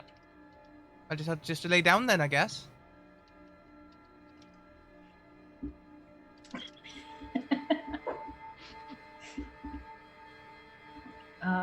Eshen will keep watch with you, Oxy. Just sort of Oh, nice. keeping an eye out across the wastes. Lovely. I will try and have a nice conversation with them. Yeah, she seems pretty friendly. Yeah. She'll tell you about growing up in the city of Brass and like the fabulous spice markets and things like that. Ooh, spicy. Yeah. Wait, does that mean you're like Brassians? No, I've never heard that particular descriptor used to applied to my people. I'm not sure I like it, to be honest. Oh, fair enough. Don't worry, I will not use it again then.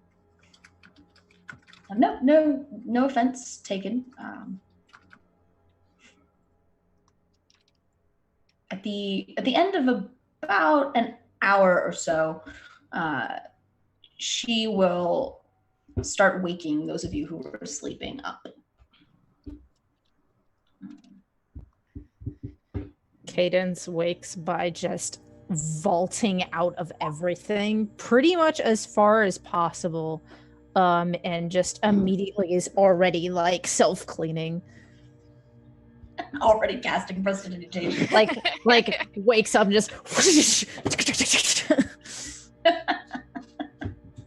just rolled a 20 on perception check to make sure nothing else came around, but it sounds like it was pretty light. Yeah, everything was pretty quiet. I would say Shen probably pointed out to you like as some fire elementals went by in the distance. You just saw like these whirling columns of fire, but they didn't come anywhere near you. Very cool. This place is very fascinating. I'll wake very slowly. I don't like waking up. She'll sort of nudge you a little bit. No. Go back. Come on. No. Like a little toe nudge from Oxy. 5 more minutes. You've been sleeping for an hour. If you want to get to Emberlung, try to get your friend back. We need to go. All right. I'm up. That's what they said. And then Shen will sort of gently wake you, Cassandra, since you seemed to be the most exhausted of the lot. Oh.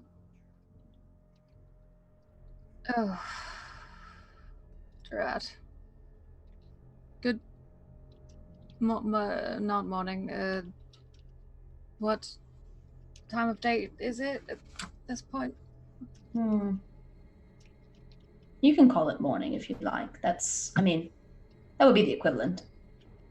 Going to get some rations from my pack and brew myself a tea. It's a gunpowder tea brew. So it's got bang. It offsets the ash. How much more of the darker sun that you were talking about is there? She looks up at the sky and seems to be sort of gauging how bright it is.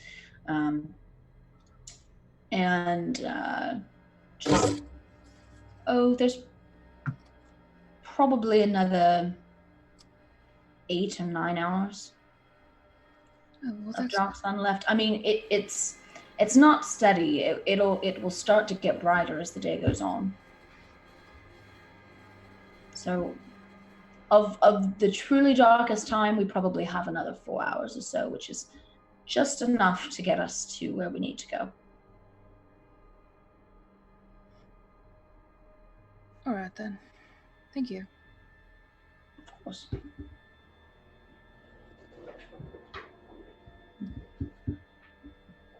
Not a problem. So you said you were following your friend's tracks. Did you want to keep following them and see if that's where they come out, or do you want me to just take you to Emberlung? Do you think the tracks will still be there? If you're asking my opinion, probably. A dust storm didn't come through in the last hour or so. Might be a little bit hard to see, but they should still be there, at least for the time being. Want to try and follow the tracks for as long as they'll go, or? I suppose we can make the assumption that whoever took lift knows, where they're going. So they would probably be leading in the same direction if they were taking her to Emberlung.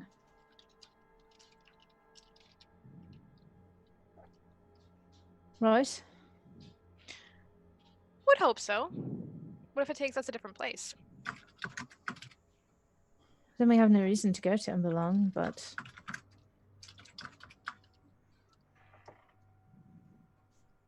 of course, whoever is taking her could potentially know some back way in or employee entrance, as it were, and then we would be sort of disrespecting Emberlung to go in that way. So Emberlung has a back entrance. It's not something he's ever shared. The common entrance is sort of common knowledge in the city of Brass, and he really only accepts trades through one route. If that is where they are heading, it will be that cave.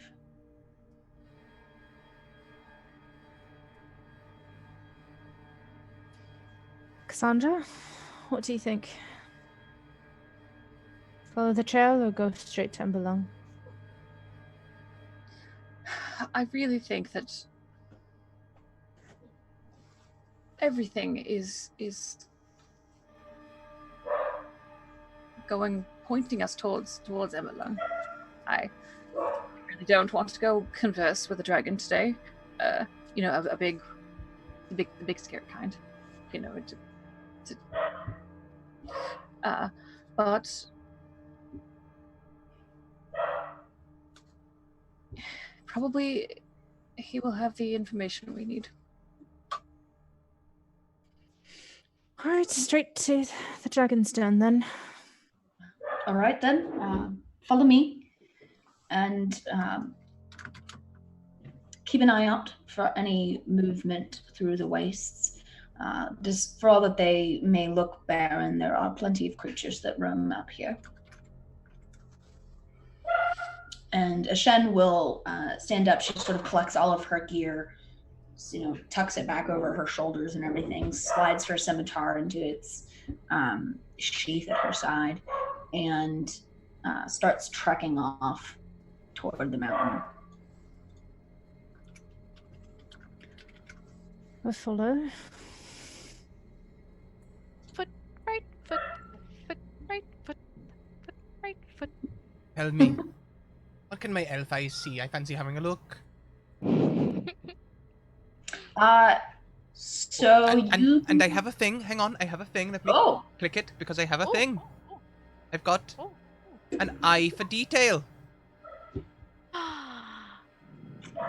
Ooh. Okay. All right, you can use this if you want. So, make a perception check. Wow, oh, that's awful. 14. That's not awful.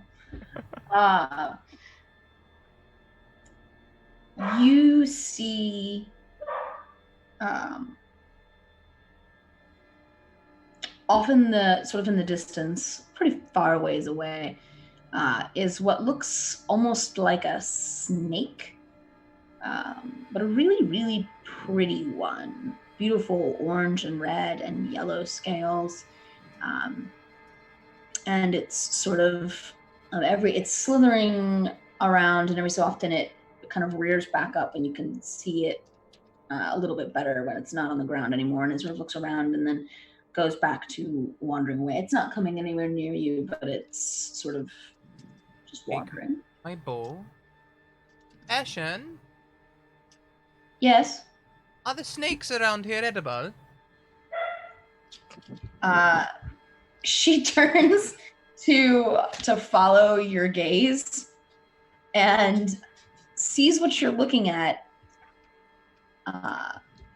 And she says, "Oh, I don't." There's a lot of hesitation there. Yes, I don't know if they're edible for you. We eat them. How much? She sort of looks at your hat. How much does heat bother you? What kind of heat? Like heat or like spicy heat? Both. Peppers. That, and she points. She says, "That's a fire snake."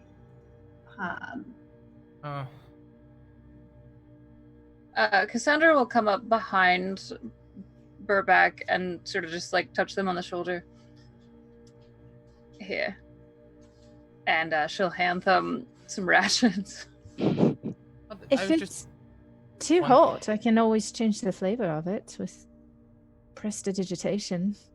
No, it's not that. I was just, I suspect it's literally made of fire. I was just thinking that, if we're in a plane, we don't really know how to get back to our own plane, and, well, I've only got probably 9 days of rations, 4 days of rations left.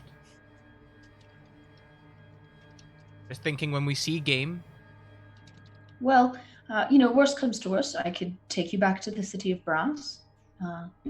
You can purchase food there. There's plenty of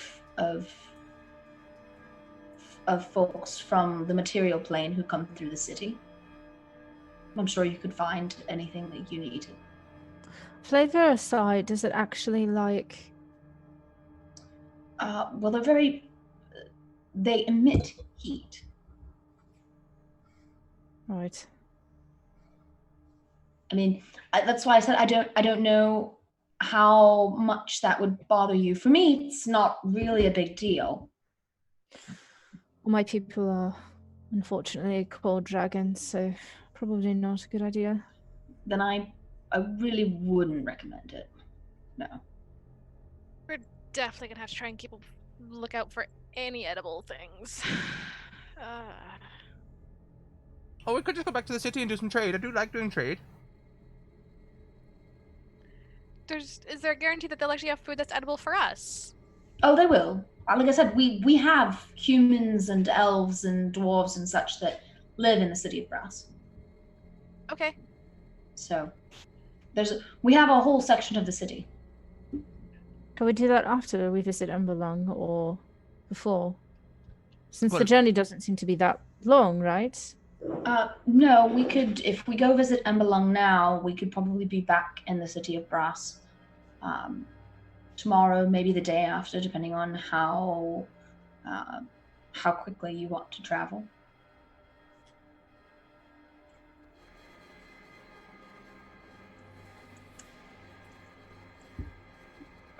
I've got enough. I think I have enough for a... Last that. Yeah, Thank you for for a your few days, rations, yeah. Cassandra. I appreciate you. Aww. Thank you. Cassandra does not know how to take a compliment. So Shen will keep leading you farther and farther toward the mountain. And as you get closer, you notice little things that are a bit disconcerting.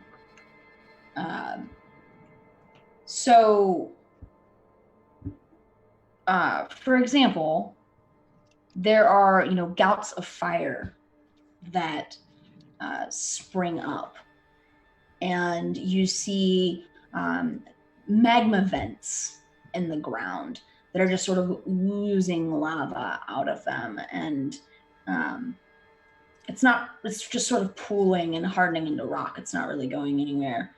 And every now and then there's a sort of tremor in the ground. Not quite a full-on earthquake, just a shaking of something moving. And the first time you feel one of those, Eshin sort of perks up and she says, we're getting close. Shouldn't be far now.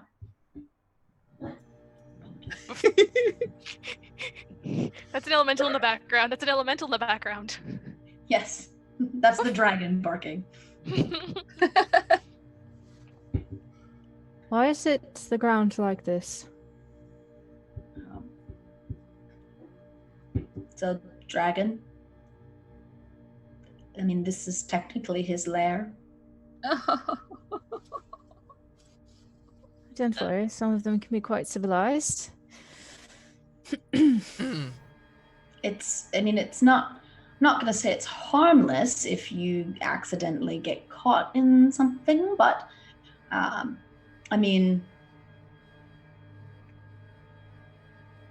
gonna level with you all. Sorry, I didn't mean to cut in, but I'm gonna level with you all right now. I'm very good at speaking to shopkeepers and sneaking around, but if it comes to a dragon, all I've got is this, and I'm gonna pull up my rapier. It's not gonna do very much. Again, I really, she's looking at your rapier and she says, I really don't recommend that approach. It doesn't sound as if he's just going to eat us. It sounds as if people come and talk to him with some frequency, right? Yes, I wouldn't say it's something that everybody in the City of Brass has done, but everyone knows someone in the City of Brass who's gone to speak to Emberlong. And if he tries to eat us, then I'll just unleash cold breath inside of him and he'll probably hate it. And then we'll run very fast. Exactly. Don't worry, Babak, we'll be fine. Come on, just a little bit further. So we're heading to Ashmouth. Oh no. Eshin keeps leading you onward, and you can feel the heat starting to get more and more and more intense. And the sun at this point, it's gotten a little bit brighter, but not enough to really cause that sudden this intensification of the heat that you're feeling. And so you don't really have a source for it until Eshin brings you up over one of these dunes of ash onto a rocky ridge. And down below, you can see a river of lava that is sort of winding its way roughly in the direction of that sea that you saw. And the river is coming out of a very, very large cave. And there is a path, a staircase, not a very big one, that sort of winds its way and switchbacks down the side of this ridge to a very thin, narrow path that goes along the river of lava. And the path then goes back into the cave. And Eshin turns around at the edge of this river and looks back at you and says, this is the Ashmouth.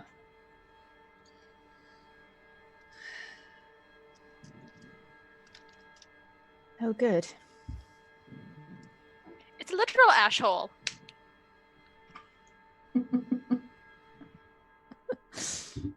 Yes. Besides, he sounds like a very reasonable dragon. We'll just go have a small chat. Yeah, that's all we need to do here. Just a quick chat. You're And- right, Cassandra. It's a dragon. Well, we're gonna have to figure out what the asking price is on anything they want, right? Look, I mean,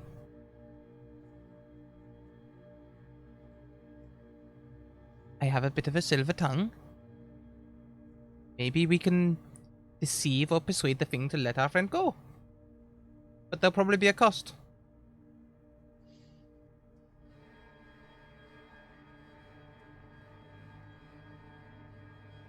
Well, if you suit yourself down to it, I'm sure you'll be fine.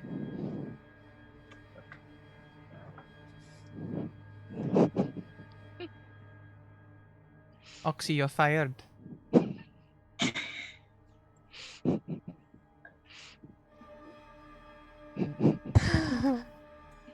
Well, Ethan stands at the top of this staircase that goes down, and honestly, Cassandra, she seems to be stealing herself just as much as you are.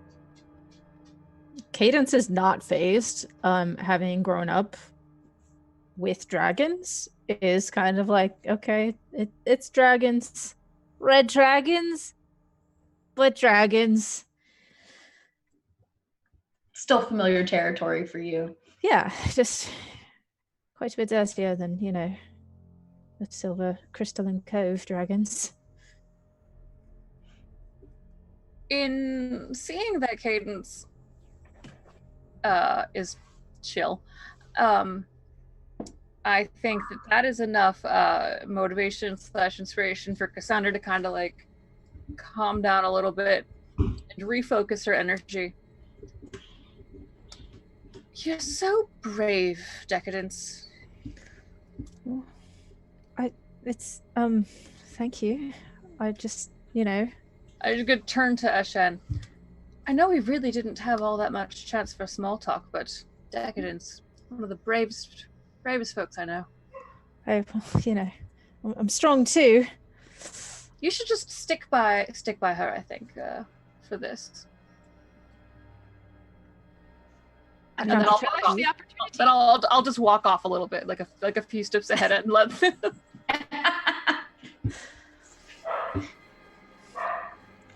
Well, I mean, it is definitely nice to have a dragonborn when going in to deal with another dragon. It's a little bit of comfort. We are very comforting people. Right. Okay. Do our well, best. If we keep standing here, eventually one or all of us are going to lose our nerves. So, Boldly onward. I'll Shall go ahead. Excuse me. I'll go ahead if you like. I'll go with you. Yeah, if you want. I mean, no reason for us not to all go together. It's harder to eat all of us than, just one at a time. Oh no, there's Better that. not to put just one of us in the hot seat. Oh, there's That that. doesn't- There's that grouped up AOE thing you've got to be careful about. The old cone of flame. Everyone in one quick. A very astute point. I have an idea. Decadence, darling.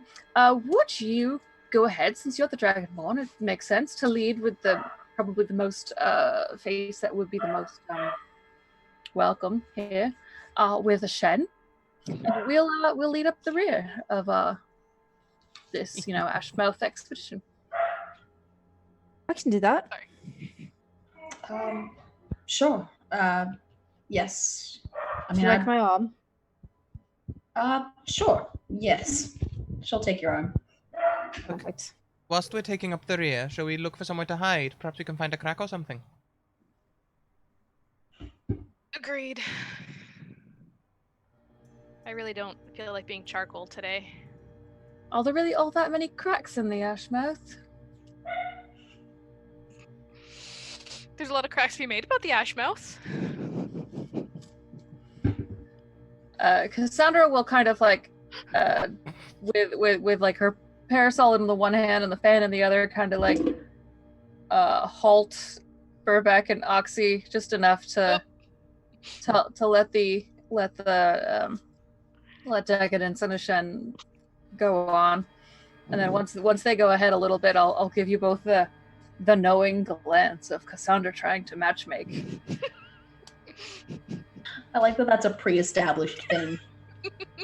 I like the idea that that's happened before in ways, yeah. I'd like to think that there's just a moment where Oxy and Burback look at each other just like, it's happening again.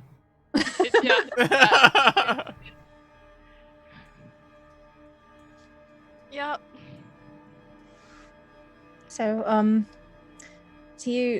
have you lived here all your life then? As we're walking. What's a nice girl like you to get an ash mouth like this?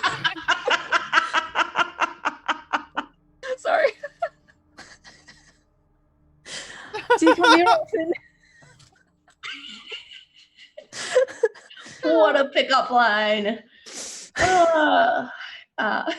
Then I saw her face. I'm a believer. She just like raises an eyebrow like that was all right. You're trying to make them sweethearts there, Cassandra. I didn't really say that. That was not an accent. But she says, yes, I was born and raised in the city of Brass. Do you like it? It's all right, I suppose. I mean, if you like fire and the heat, which, I mean, don't get me wrong, I do. It's, you know, sort of in the blood, so to speak. But, you know, there are other things. So not so much a fan of the cold then, more of the heat. Not particularly, but I can't really say that I've been anywhere that was especially cold. I've only been on the material plane once, and I even here. I mean, I've only really ever traveled over to the plane of stone.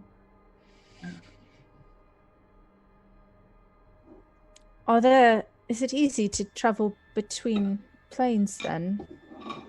I mean, I ripped a hole into this one, you know, because I'm very strong.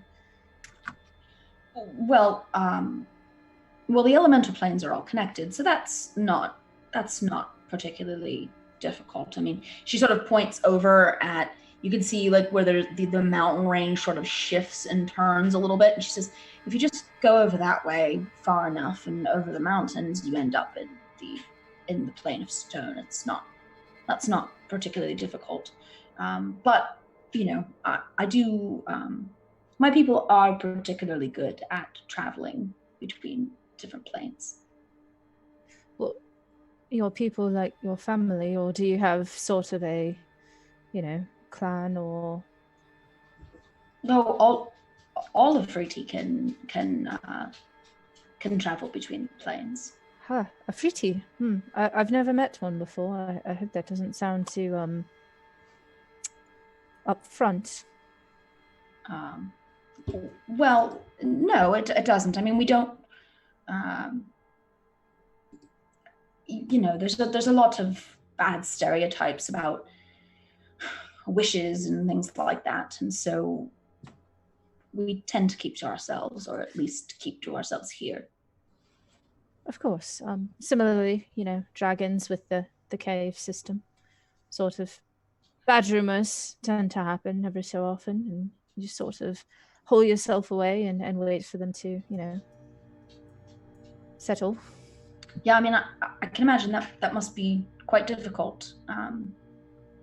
Oh, you know, I was just a maid, so I was never supposed to sort of leave, but here we are.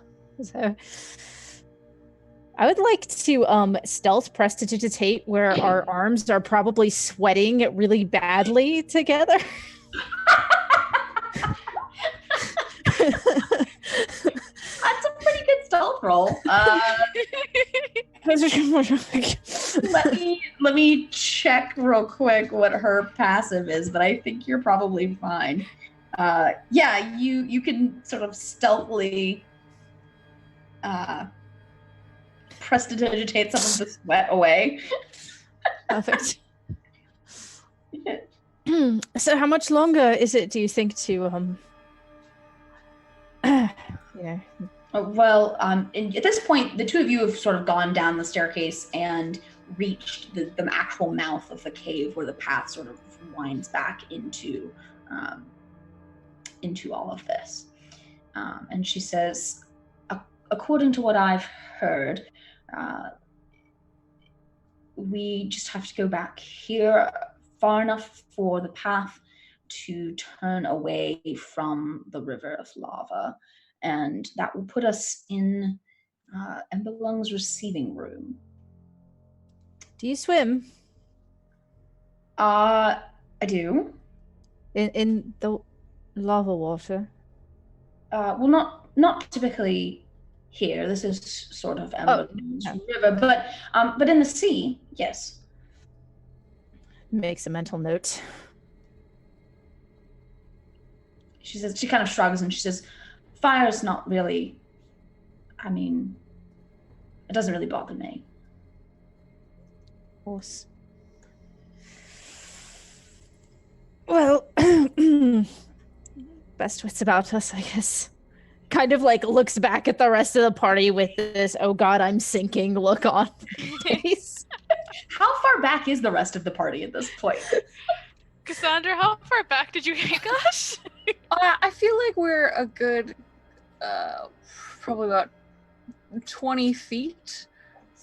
Like enough that, like, I feel like my Cassandra's approach to this is to make sure that I could still potentially hear bits of the conversation, but enough that people who, I'm trying to matchmake, have the illusion of feeling like they are not being listened to. Okay. Oh, don't you both look so exquisite?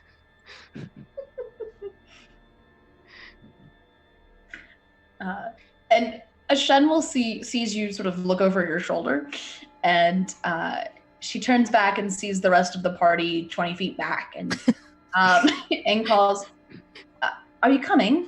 Whispering fire-related puns. Yes.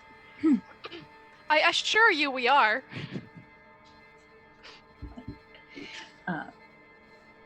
Right. Well, can you all see in the dark? It's going to be dark in the cave, I think.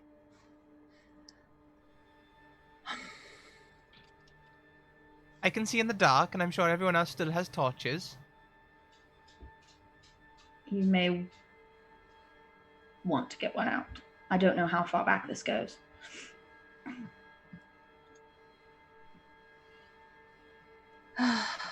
Pick out a torch. I'll just sort of, sorry, I'll just hold it in this hand then. Cassandra's gonna look down at the parasol, the fan, sigh, and cast Dark Vision on herself. Definitely easier. Take out a torch. I'm gonna need it anyways. So you all head into this cave. It is completely pitch dark in here, save for the glow of the lava over the edge. And the lip of this path that you're on is uncomfortably narrow. At this point, Ashen does have to, she doesn't have to let go of your hand, Cadence, but you have to walk single file. So either you're in front or she is. You're muted, by the way. Cadence will awkwardly like give her her space and sort of retwine own hands in hands. Okay. Then Ashen will lead the way in deeper into this cave. But yeah, this is, you know, the sort of thing that it's not. You're not in really any danger of falling unless you can't see your feet or you trip on something. But otherwise, it's just thin enough to be uncomfortable with that river of lava flowing off to your right. And you go back into this cave for about a quarter mile or so, and ahead you can see this path veer off to the left into the actual rock of this cavern. And this is still this actually becomes a very large passageway, more akin to the overall size of the tunnel that the lava was pouring out of. And you don't have to go very far back into here before you arrive at what is definitely a chamber of some kind.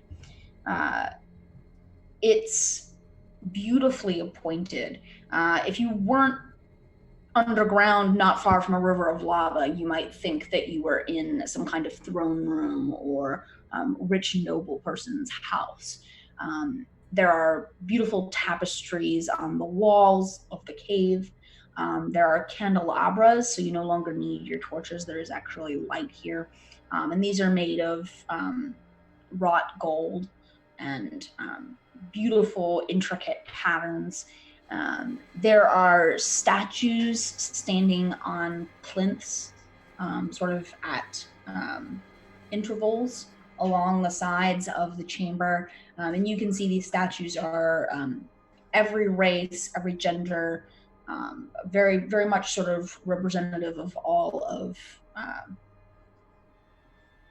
want to use the word humanity, but that's not really appropriate here. All of humanoidity. Ooh, I like that. That's Me good. too. It's very Humanoidity. I'm gonna make a note of that somewhere. But as you reach the edge of this room, you can see that the first two statues, while they're beautiful, the look on their faces is one of terror and fear. Oh no. And in this chamber leads up basically to the back of it, where there's just sort of a wall, and set higher is what looks like a passage deeper into this cave system. But there's no throne, and there's nobody here. There's just all of these candles and the statues and like the tapestries and such. So they decorate with flair, you'd say? I would say. Sandra, I have a rather insensitive question. What race did you say Lift was? Genasi. Can I do a perception to see if there is a Genasi statue? You absolutely can. Make a perception check.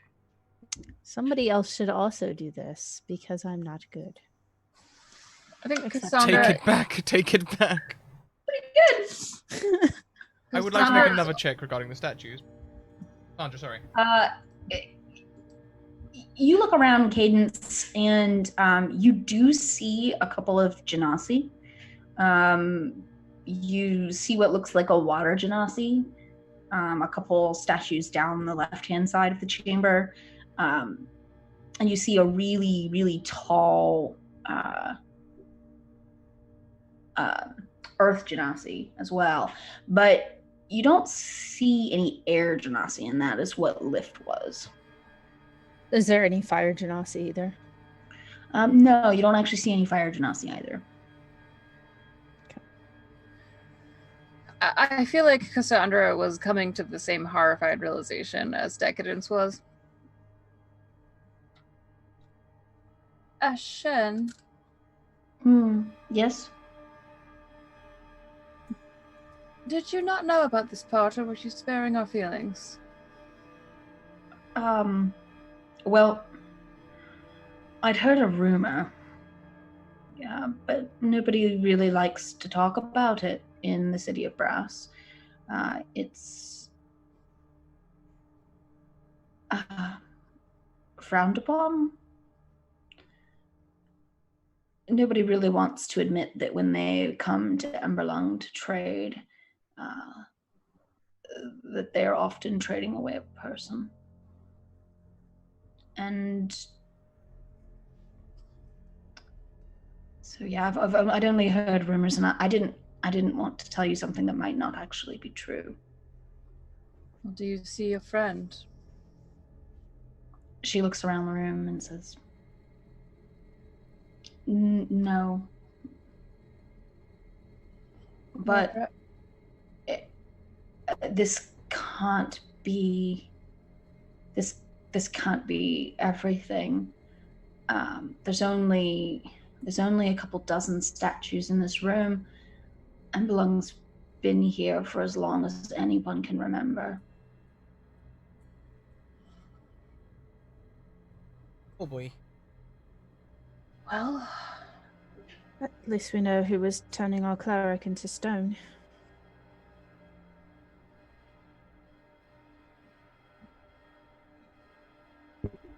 Oh. oh.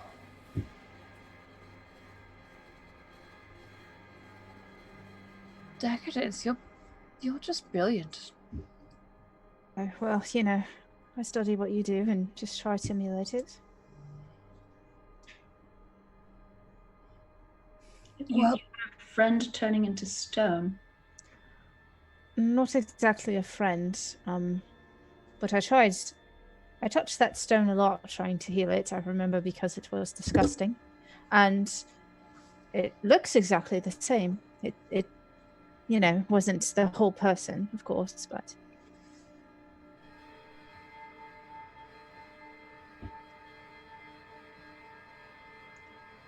Could we break them? Are they still alive? I doubt it. Well, if they're petrified, they might be still alive. Get away. Really? Can I medicine?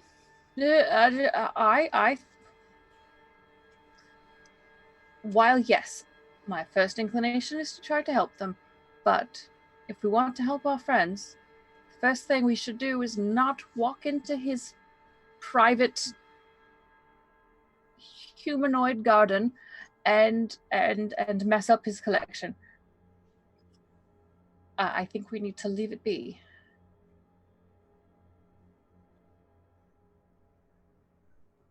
Should we check the list in case if the friend is here?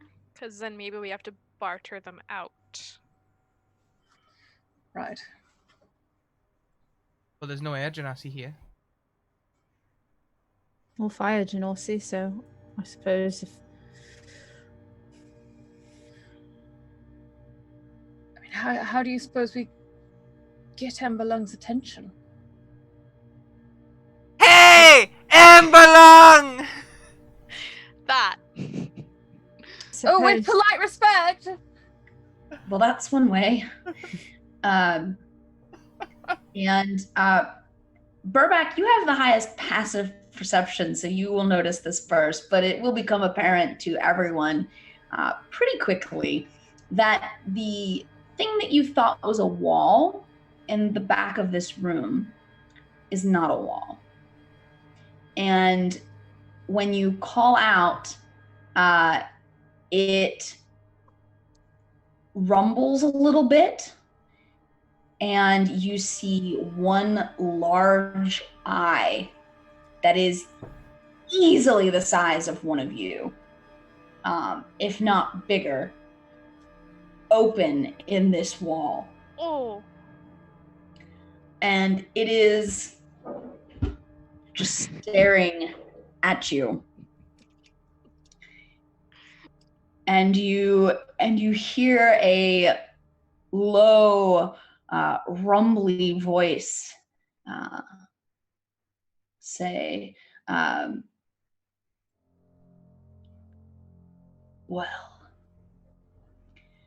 you've passed the initial test. What have you come to trade?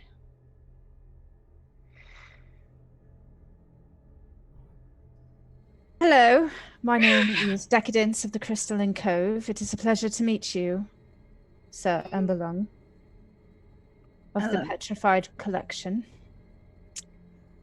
Courteous. Of course. Manners are everything. Aren't they just? It's many years since I've had someone so courteous in my home. Yes, well, I was raised properly on the other side of the elemental plane, the material plane, as it were. We are actually seeking someone that we believe might have been involved in some sort of business on this side. Sandra's gonna curtsy and kind of smack Oxy with her fan so that Oxy curtsies too. Curtsy the trench coat! Oxy will try her best to curtsy. Try their best to curtsy. The giant eye, like for the first time in this conversation, blinks kind of lazily, and then you hear Emberlung say, "Well, you've come such a very long way. You'll have to be a bit more specific about what you're looking for." An Genossi, name of lifts, perhaps in the company of someone with very big shoes or little tiny feet with small claws. The chamber shakes like an earthquake, and at first you think it's an earthquake until you realize it's Emberlung laughing that is shaking this entire room that you're in. And he says, my.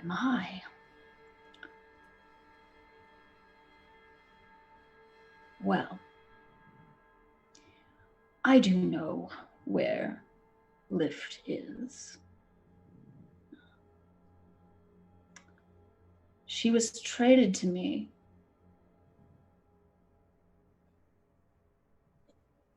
Right.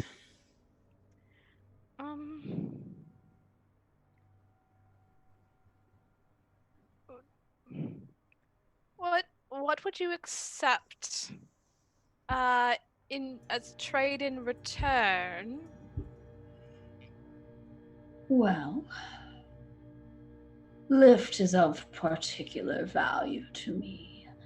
You see, many years ago, she got one of my agents into a spot of trouble. And I've been looking forward for many years to adding her to my collection, quite apart from the fact that she's an extremely skilled investigator, and I like collecting skills. I hate to break it to you, but you haven't got Lift. Oh, So really? skilled is she. She's gonna pull the wool over your eyes.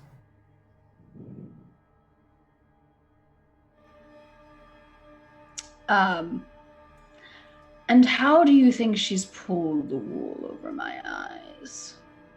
Well, that's the reason we're looking for her. You see, we came here because this is where we found out that her double would be. You know, like a stunt double. I verify all of my trades quite carefully. I would not give up such valuable information to the person who traded her if I wasn't sure I had what I had bargained for.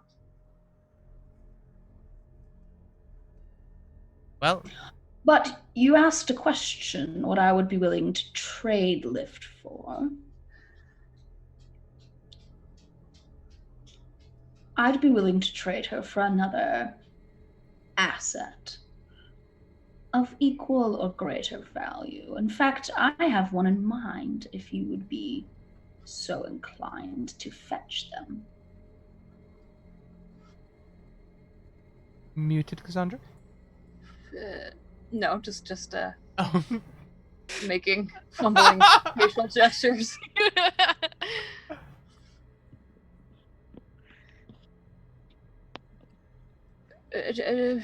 By asset, I assume you mean another living creature? Yes, of course, but I don't think you'll mind fetching this one. Not if you were friends of Lift. I really think that it would probably make us all feel a little bit better if the asset, good wording there, very diplomatic, was maybe a particularly bad person, and we wouldn't feel bad about them being frozen forever. Well, I don't make any judgment calls on bad, but you see the eye blink again and sort of focus in a little bit more sharply on you, Cassandra. And it says, you're human, right? Uh-huh. Yeah. Emberlung says, humans do like revenge, though, right? I think some of them. Well, the asset I have in mind is the person who traded Lift to me. That should be agreeable. Oh, yes. Cassandra's face just gets real hard. Like,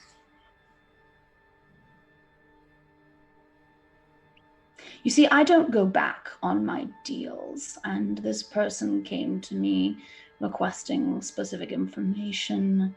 We came to an agreement. But in the fulfillment of that agreement, they proved to me that they were of value themselves. And I would very much like to add them to my collection. Now, before we make a decision one way or another, I'm quite familiar with hordes and dragon layers. How do we know that you're not just going to send someone to collect us if we prove to be successful in our quest? You don't. But I never, ever go back on a deal until it is completed. Well, idea. if you'll just allow us a moment. By all means. I'm just gonna huddle us all together. Okay, look, I'm sorry about the lie. I tried really hard to make him believe something. My mistake. But this is a terrible idea. Everything about this is a terrible idea. We're supposed to be on vacation. We are supposed to be on vacation. We're sort of at a beach. Sort of. I don't really want to look at the floor tan that we kind of get from this place. Wait, they did say till the deal was completed, though, right? Yes, which means as soon as we finish this asinine quest, we need to make sure that we are changing our names or something. Cassandra, though, think about it for just a second. We're going to be going and taking a person and delivering them to a dragon, which we know is going to petrify them. I'm not sure what our alternative is, but I do take a moral standpoint against this. And I don't do that very often, as well, you know. Yeah. They really don't. Okay, hold on. Let me get this straight. You, the person who did that horrible job on Mr. Underwood, are going to give me grief about wanting to turn in the person who kidnapped my friend. Mr. Underwood was different. And I do have a line, it's just very, very low down. You read the horrible articles they wrote in the newspaper after that whole thing. He's never going to get a job again. Sometimes careers need to be destroyed, but I don't think people should be petrified in caves for years. Those should lift, though, by that same logic. Precisely. Look, Lift somebody that I know, and somebody that I Hang on. know is a very good person, and hang on. some very I've just- random kidnapper. I've just If I had had scales. I've just had an idea. Oh, It's a little bit brilliant. I'm listening. You heard how Eshen said that no one in the city likes to talk about it, that it's a bit of a faux pas. Well- Indeed. This whole idea is based on the assumption that means everyone's uncomfortable about the fact that they trade people to a dragon. A piece. Oh, who wouldn't be? There's a whole city. A whole city of people. Do we need to You go s- over the dragon breath again? Well, I say city, but what I see... militia. Perhaps we should go into further details about this. But the dragon can't hear us. Yes, let's agree to the quest and then go and see the person. Because they'd be a good start. It would be nice to find out what sort of information they got. All right. Go team!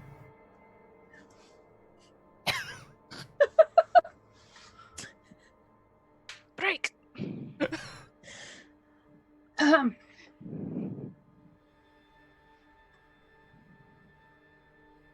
Right, so we do agree to the quest. Also, we were wondering about another person. Yes. I don't know your friend's name. Oh, and yeah, Eshen will step forward. And she says, "Greetings, great Emberlong. I'm looking for a friend of mine named Kalik. He's been traveling out here into the wastes, and I'm hoping that you might be able to tell me where he is." The whole room rumbles again as Emberlong laughs. Oh no. And Oh no. and he says, "Well, funny how the fates arrange things, isn't it?" And he looks at Eshen and he says, "If you stick with them, you'll find your friend." And as you guys are like having a "oh my god" moment, he turns back to you, Cassandra, and he says, "The man you're looking for, his name is Farden Kala. Young human, very powerful wizard. Something of a prodigy, I understand."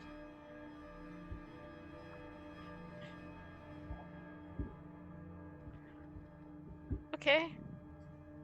Do you know what he looks like, or maybe his status? Thank you very much, Mirror Shadows, for the donation. We each get another advantage. Thank you. He's a fairly plain young man, probably in his 20s. I'm not good with age for humanoids. Maybe his 30s. Somewhere on the material plane. He never really told me where. Blonde hair. He has a scar that runs down the side of his face.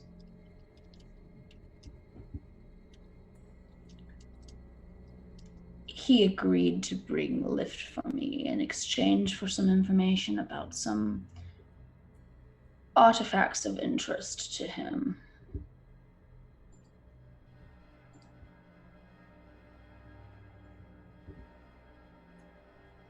I suppose we'll have to speak with him to know what exactly that was.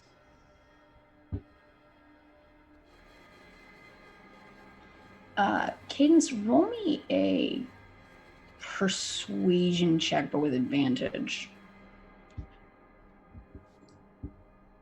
Much better at intimidation. That's okay. The dragon says, I like you, little dragonborn. You were very courteous when you arrived. I won't tell you everything I told him. That requires some form of payment. But I'll tell you where he might be going. That would be much appreciated. He came here asking for information about something called the Choir of Elements. A set of artifacts left over from the creation of this plane and all the other elemental planes. There are 4 of them. He wanted to know their locations. Such information is incredibly dangerous, and I refused outright to give him the exact locations of the objects, but I did point him in the right direction for 3 of them. Not your own, I should hope. Of course not. The Melody of Fire remains hidden, as it should be. A wise decision. But the other 3 I care a little less about. So I told him that if he wanted to seek the rhythm of earth, he could go find the Gale of Dur that guards the ruined city of Uthmalas. And I told him if he wanted to find the breath of air, he should find the eternal cyclone spinning to the northwest of Akka. And if he preferred the harmony of water, then he should find the marrow gladiator named Runshara in the sunken city.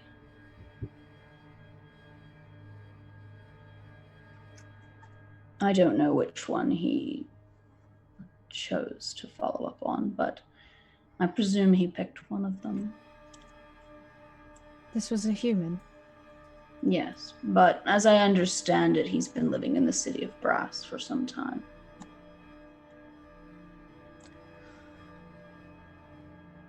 And he was traveling with Ashen's friend. He was. Right. Although I did not see Eshen's friend when he brought me lift yesterday.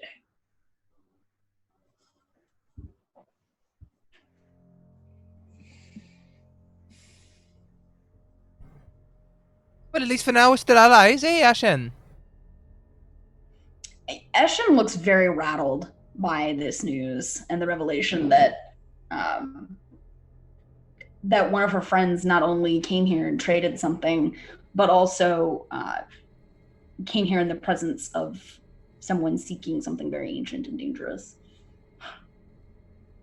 She's just sort of shaking a little bit. Well, Gosh. yes, it is nice to know that that you're not going to try to kill my friend. You're not going to try to kill my friend, are you? We hardly ever try to kill anyone ever. It just sometimes happens. We'll not try to kill your friend. If your friend tries to kill us, of course we will. You know. Cast hold person and be reasonable. Exactly. Or even perhaps charm them. Is it your brother or cousin? A cousin, yes. We were very close growing up. We didn't really have a lot of other family. He's a bit of an idiot, but he's my idiot.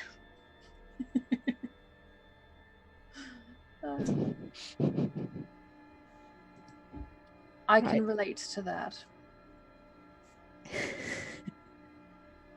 I can't. I'm an only child. There's so many of my brood.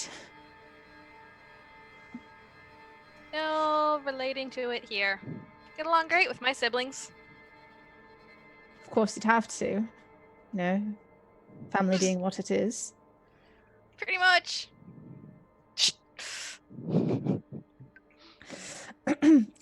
Sir Emberlung, thank you so much for all the information you've given us and for the hospitality of your garden. And unless anybody has further questions, we may go. I look forward to seeing you return with my prize. I will keep Lift safe in your absence. That's most gracious. Might I ask, is Lift already stone, or is that a process? Are we allowed to talk to her? It She's is not my stone yet. It is my standard policy to petrify any new additions to my collection right away. Safer that way. It was worth checking. But I promise you she's in excellent condition and in no danger.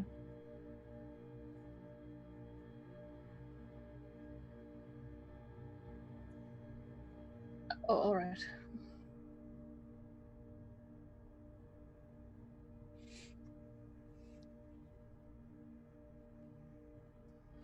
Cassandra, it will be okay. Make it okay. We can fix this together.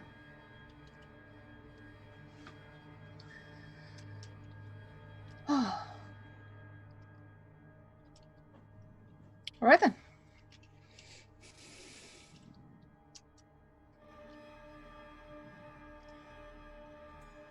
Let's go before we get stuck between a rock and a hard place. I'll put. I'll take up the rear this time. Just, in case. As you all leave the dragon's reception room,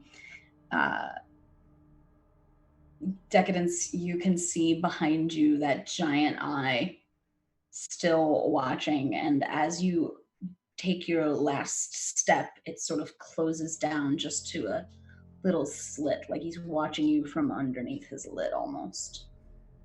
As you go away, he's definitely not. He's still paying attention, but he's sort of going Picturing down. like the nictitating membrane closing. Exactly. Yeah. Very, very much so. That's oh god. I didn't think that was that bad, actually. Taller than me. Than all of you. Yeah. But they were really quite nice. They didn't try to eat us. They were quite happy to do a bargain. I didn't mind that at all, actually. Goodbye, dragon! Emberlung! So, You feel there's another where there's like little earthquakes. right, jolly that one. So, shall we go to the Brass City for a moment? Just for a hot second, maybe. So yes, but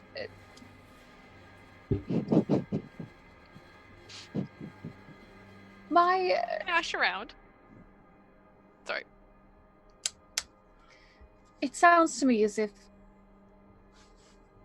the person we're chasing is going to be in some other plane. Now, I don't know how to hop around and do that.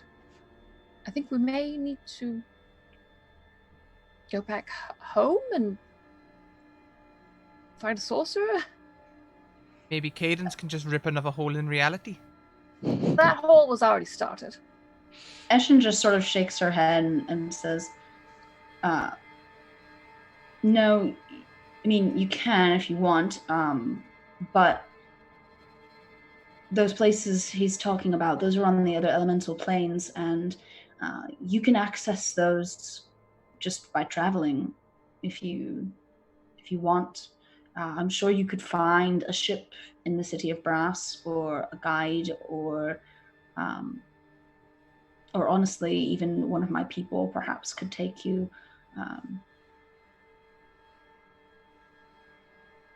Oh, it's like set in the. It's all in the same here.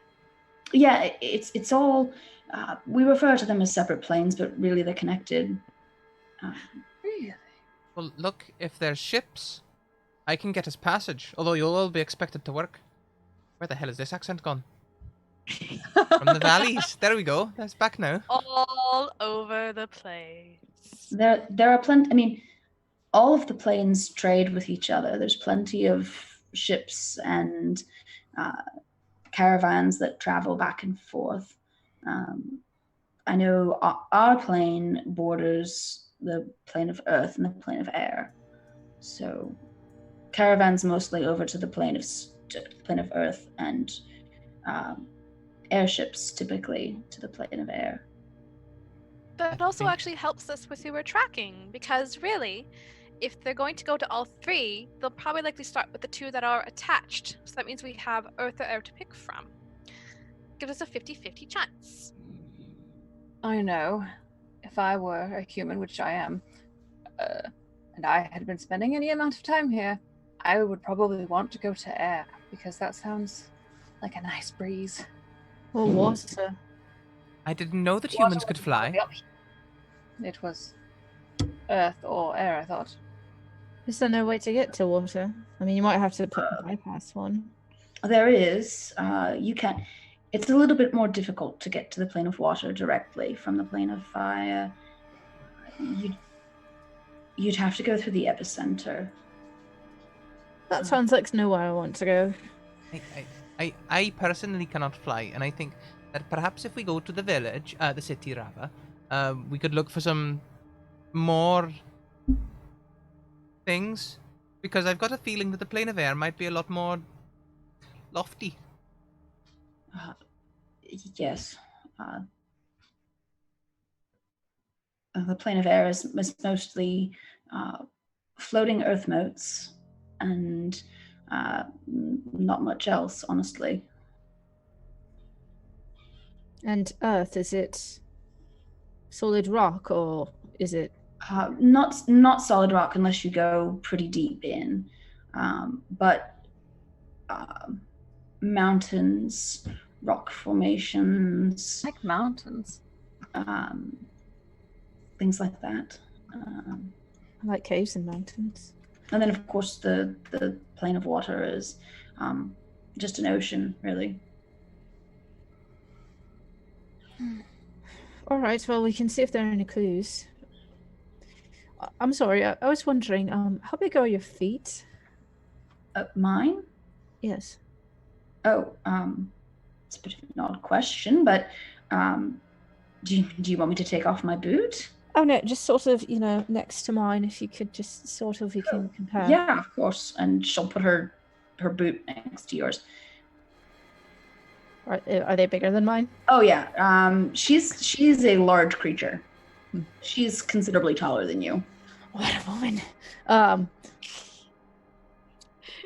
I'm wondering if perhaps your cousin was the big set of boot prints we saw splitting off to the Brass City. You saw Ifriti boot prints. Well, I don't know that Ifriti wear different sorts of boots, but they were definitely larger than my feet. It could have been, I don't know, an orc or perhaps a very midgety dragon or giant or... Well, if Kalik is back in the city, then if we could find him, I mean, that would solve my problem, and might give you a lead. What do you think, everyone? We kind of wanted to go there anyways to get prepped for the trip based on rations and what have you, so I don't see why we shouldn't. I should really love to sleep in a real bed. That We can too. definitely arrange that for you.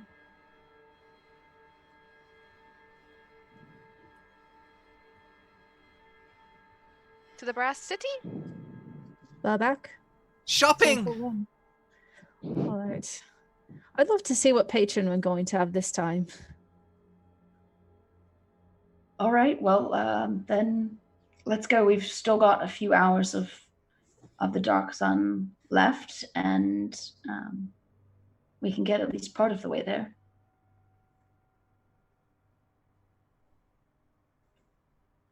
And Eshin will, lead you up out of this ravine that has the Ashmouth, the river of lava in it. Take you back up to these wastelands that you had been moving through before, and start leading you down toward the lake of fire, the sea of fire, technically, and the city of brass on its shores. And unless there's anything else you want to cover today, that might be a good place to stop. Got one last thing. All right. Oxy will slide up to Cadence, lean down and lean in and be like, she's a real brass act, isn't she? Quite a spitfire, that one. Do-do-do-do-do-do. Someone better be counting all these puns, because I want a tally at the end of this show. However many puns we make is the level of the final boss. No! We're doomed! We've already gone past 30, I'm sure. Molly, take that back. We average the number of puns per episode, and that's the level. I have a DM that actually cards for puns unless they work on 3 levels. This is a great relief to get to actually go pun crazy. I love it. I love that DM too, but I mean, that's Well, everyone, here we are at the end of the show. We have credits to outro on, so before we go, I'll ask you to look at these closing links that are coming up in chat now, including all the places you can find us and our community and interact with us and get involved. Also, check out Twitter, YouTube, and all them good places. Check out our sponsors as well, Mage Hand Press and Bird in the Storm Publishing. They make this all possible, and we're very grateful. We are going to go on a raid, and it would be great to see you all in our raid. Did we get a raid cry earlier? Did I see a raid cry? Well, if we haven't already got one, I think I'll just go for good old quote 841 there. I do have a line, it's just very low down. And that can only be surrounded by Scratticus, I think. That's the ideal thing. So here's a version for subs. If you have subs, you can come in with the emotes. We are going to go on a raid, and I would love to see you spamming their chat. We've been a little, going over to other chats, and there's not been so many of us. So bring the love with you. Come along. Take a moment to say hello, and really, you're going to brighten up someone's day. Let's go and do it. So until next time, everyone, we'll be back in just over half an hour with Apotheosis, and we'll be back at the same time next week for more Choir of Elements. Until next time, everyone, keep on evoking emotions. Bye!